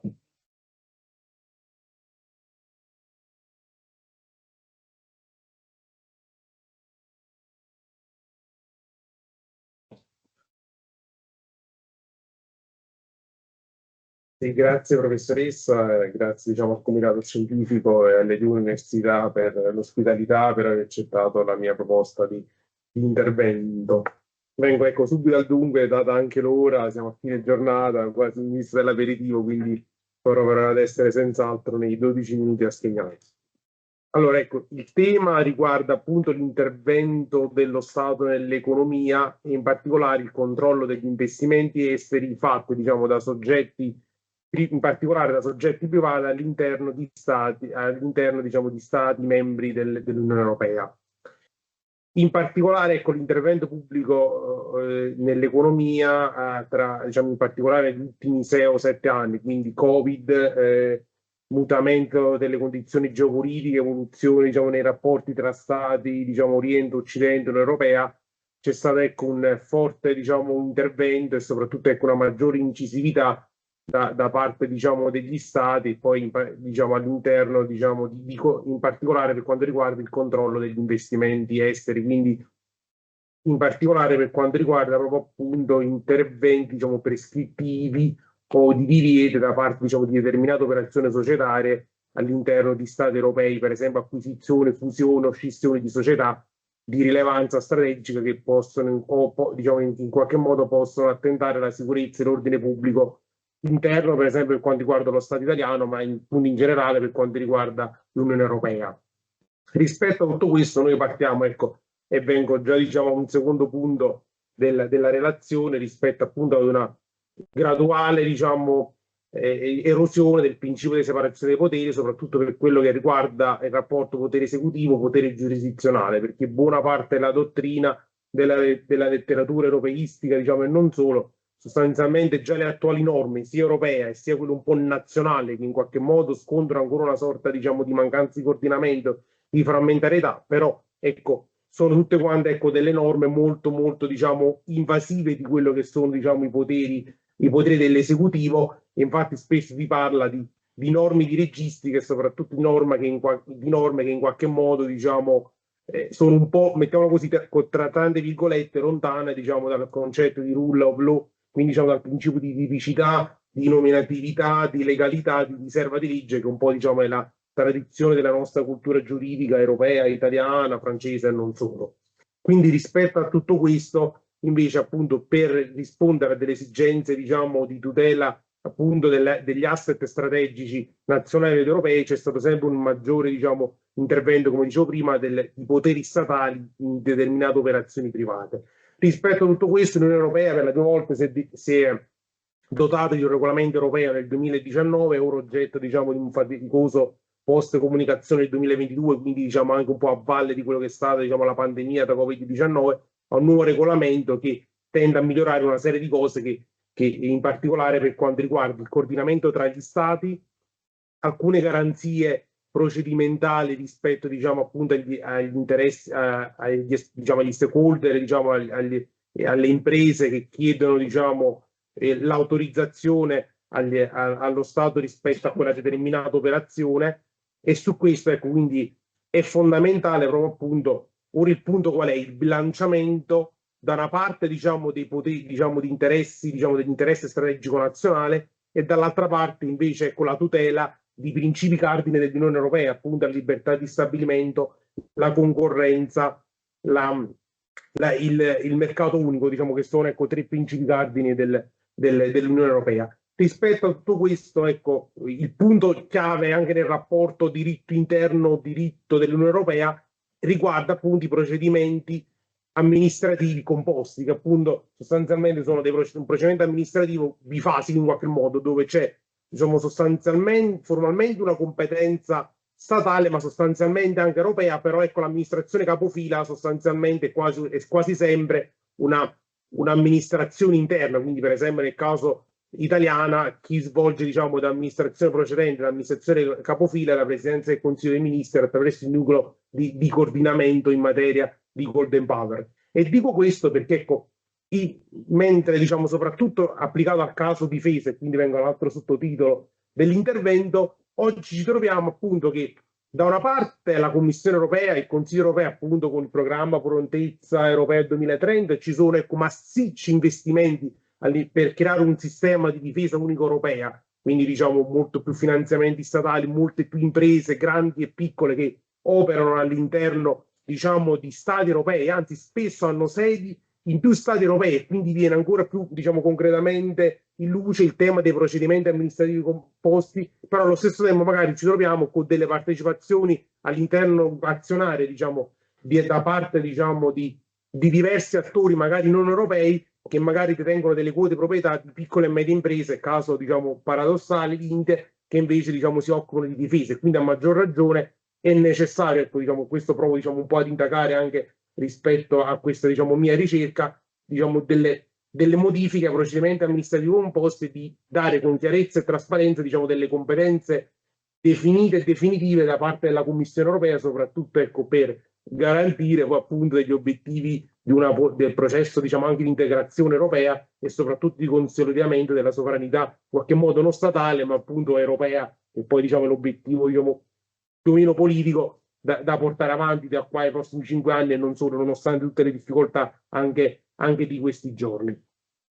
E rispetto a questo, quello che vorrei dire, diciamo, appunto ora è quasi agli sgoccioli, diciamo, la definizione del procedimento di colegislazione europea per la modifica del regolamento europeo del 2019, proprio appunto per quanto riguarda il controllo degli investimenti esteri. Ci sono, diciamo, delle novità importanti rispetto appunto a un maggior coordinamento delle normative, diciamo, dei singoli stati, e soprattutto poi appunto vengono anche stabiliti dei requisiti minimi attraverso il regolamento, secondo i quali ogni Stato membro si deve dotare a livello diciamo, di normativa primaria interna, e soprattutto diciamo, è possibile anche diciamo, a questo punto l'ambito di applicazione del regolamento si estende, oggi non è possibile, non solo diciamo, agli investimenti, diciamo, agli investitori esteri, ma anche agli investitori europei, perché in qualche modo possono potenzialmente attentare un interesse strategico dei Paesi membri dell'Unione Europea e in generale dell'Unione Europea. Rispetto a tutto questo, diciamo, e vengo diciamo, al penultimo punto, come dicevo anche all'inizio, c'è il tema appunto della separazione dei poteri e un sostanziale, diciamo, mettiamolo così, erosione di quello che è una separazione netta in qualche modo dal potere esecutivo, in questo caso, e il potere giurisdizionale, perché sia diverse sentenze degli Stati membri, in Italia ce ne sono tante, ma soprattutto anche la sentenza della Corte di Giustizia europea, ammette diciamo, il controllo giurisdizionale, ma tutto ciò che riguarda, ecco, mettiamolo così, problemi procedimentali, ma rispetto al merito, diciamo, è consolidato questo orientamento che si tratta di atti di alta amministrazione, quindi su questo che c'è, come mettiamolo così, peso politico all'interno della valutazione discrezionale di quella richiesta, diciamo appunto, di fusione, di acquisizione, per esempio, è dettata appunto diciamo, da parte diciamo, dei singoli governi, dei singoli diciamo, entità statuali di una sostanziale diciamo, valutazione politica rispetto a quell'interesse, se ammissibile o meno. E a maggior ragione ecco, è fondamentale in questo caso ecco, rafforzare la governance europea, perché ci troviamo in particolare ecco, rispetto al caso della difesa, ma che riguarda anche la sicurezza alimentare, riguarda la sicurezza energetica, riguarda la sicurezza informatica, riguarda la sicurezza diciamo, di tutti i sistemi industriali europei, che appunto c'è bisogno di rafforzare la governance europea, soprattutto per quanto riguarda i procedimenti amministrativi composti, ovviamente per rispondere a quei principi che dicevo all'inizio del rule of law, quindi della riserva di legge, di legalità, di tipicità e nominatività, però appunto da una parte ovviamente diciamo tutelare gli interessi nazionali e gli interessi europei strategici, ma dall'altra parte diciamo di garantire e di consentire anche il libero svolgimento del mercato comune e soprattutto di garantire le garanzie procedimentali a tante aziende private che comunque appunto in qualche modo alimentano e alimenteranno la competitività europea. Quindi ecco, cosa finale che rispetto a problemi globali c'è bisogno di risposte globali, ma almeno di risposte europee, unite e unitarie per salvaguardare e tutelare la sovranità statale, ma in un'ottica di sovranità europea. Grazie per l'intervento. Io sono una minima curiosità su questo, che è un tema molto complesso. E nel momento in cui ci fosse però un conflitto, perché prima diceva salvaguardare gli interessi nazionali e gli interessi europei, perché questo rispetto agli interessi di altri stati che potrebbero appunto andare a voler investire, altri soggetti che vorrebbero investire, in questo modo mettere a rischio magari la sicurezza dei sistemi. Ma nel momento in cui invece sono proprio gli interessi nazionali e gli interessi europei che confliggono fra di loro, cioè non è detto che l'interesse nazionale sia necessariamente compatibile in linea con l'interesse dell'Unione Europea. Che tipo di bilanciamento viene trovato? La giurisprudenza, ci sono casi particolari sul punto, su un bilanciamento fra l'interesse nazionale che potrebbe anche non coincidere con l'interesse europeo, perché potrebbe essere un interesse magari invece a obiettivi diversi, forse non tanto nel settore della difesa, ma in altri casi. Prima passare il microfono. Credo, ecco, diciamo, in generale, ecco, anche la sentenza della Corte di Giustizia del 2022 sul caso della Polonia sostanzialmente, ecco, aderisce ad altre, diciamo, alla giurisprudenza, diciamo, di altre entità, appunto, diciamo, di giurisprudenza interna, soprattutto il Consiglio di Stato anche, diciamo, italiano. Però, ecco, non si esprime questo, ma si esprime sostanzialmente ora sui limiti del sindacato giurisdizionale. Però, ecco, per provare a rispondere, ecco, in maniera, diciamo, più da esperto amministrativista che non diritto dell'Unione Europea, credo che anche in questo caso potremmo, diciamo, in qualche modo applicare per analogia rispetto al principio generale dell'Unione Europea, appunto, che gli interessi dell'Unione Europea sono sovraordinati rispetto all'interesse nazionale, però è un grandissimo punto interrogativo e soprattutto non certo noi possiamo sostituirci a interessi di 27 Stati, però ecco, va fatto un ragionamento, perché anche proprio appunto nel caso specifico concreto della difesa, magari alcuni ritardi o alcuni, diciamo, mettiamolo così, autolimiti sono dovuti proprio appunto alla questione che poneva giustamente lei, professoressa. Allora, grazie. Quindi chiudiamo sul principio di leale cooperazione a questo punto, per cui se siamo parte dell'Unione Europea non possiamo perseguire soltanto gli interessi nazionali, ma come prima si diceva anche per il profilo della cittadinanza, dobbiamo cercare di perseguire gli interessi dell'Unione Europea, quindi mi trovo a mio agio a questo punto, comprendo la mia presidenza di questa sessione e se non ci sono domande da parte del pubblico in presenza o da parte del pubblico online, una domanda, bene, una riflessione. Forse se viene al microfono lo sentono anche quelli collegati online, perché secondo me se non si parla dal pubblico non la sentono. Però così. Ci sarebbe anche quello, ma basta che l'abbia fatta. Una riflessione sul genuine link. Io ammetto che insomma è qualcosa che sono pensieri adesso a voce alta, no? È una sorta, in questo caso, appunto, della Commissione contro Malta e della mercificazione della cittadinanza, vista poi in ottica appunto della cittadinanza europea e del genuine link nel principio, in ottica del principio di tale collaborazione. In Italia noi abbiamo un fenomeno di mercificazione della cittadinanza al contrario, nel senso che l'interesse non è dello Stato italiano, parlo perché io lavoro per il Ministero dell'Interno e quello che dico naturalmente a titolo personale, non come funzionario, però effettivamente il fenomeno dell'acquisizione della cittadinanza ius sanguinis da parte poi specialmente non so, di latinoamericani ad esempio, è ingolfato tribunali italiani, i tribunali e le prefetture italiane. L'anno scorso il governo è intervenuto proprio per limitare, proprio sul principio del genuine link. Quindi in realtà anche in una declinazione domestica c'è stata un'applicazione del genuine link.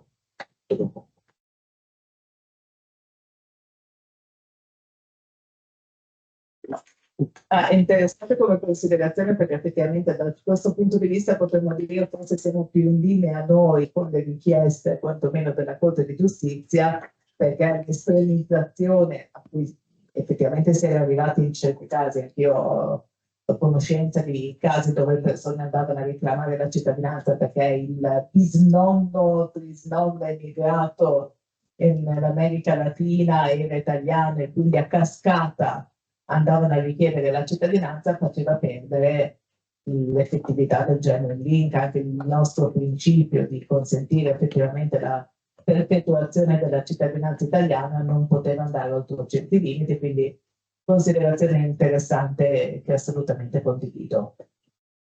Ci sono altre considerazioni, interventi da parte del pubblico?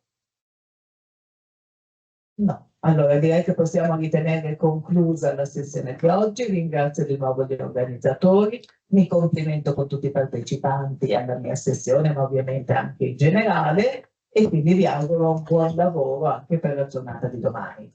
Grazie.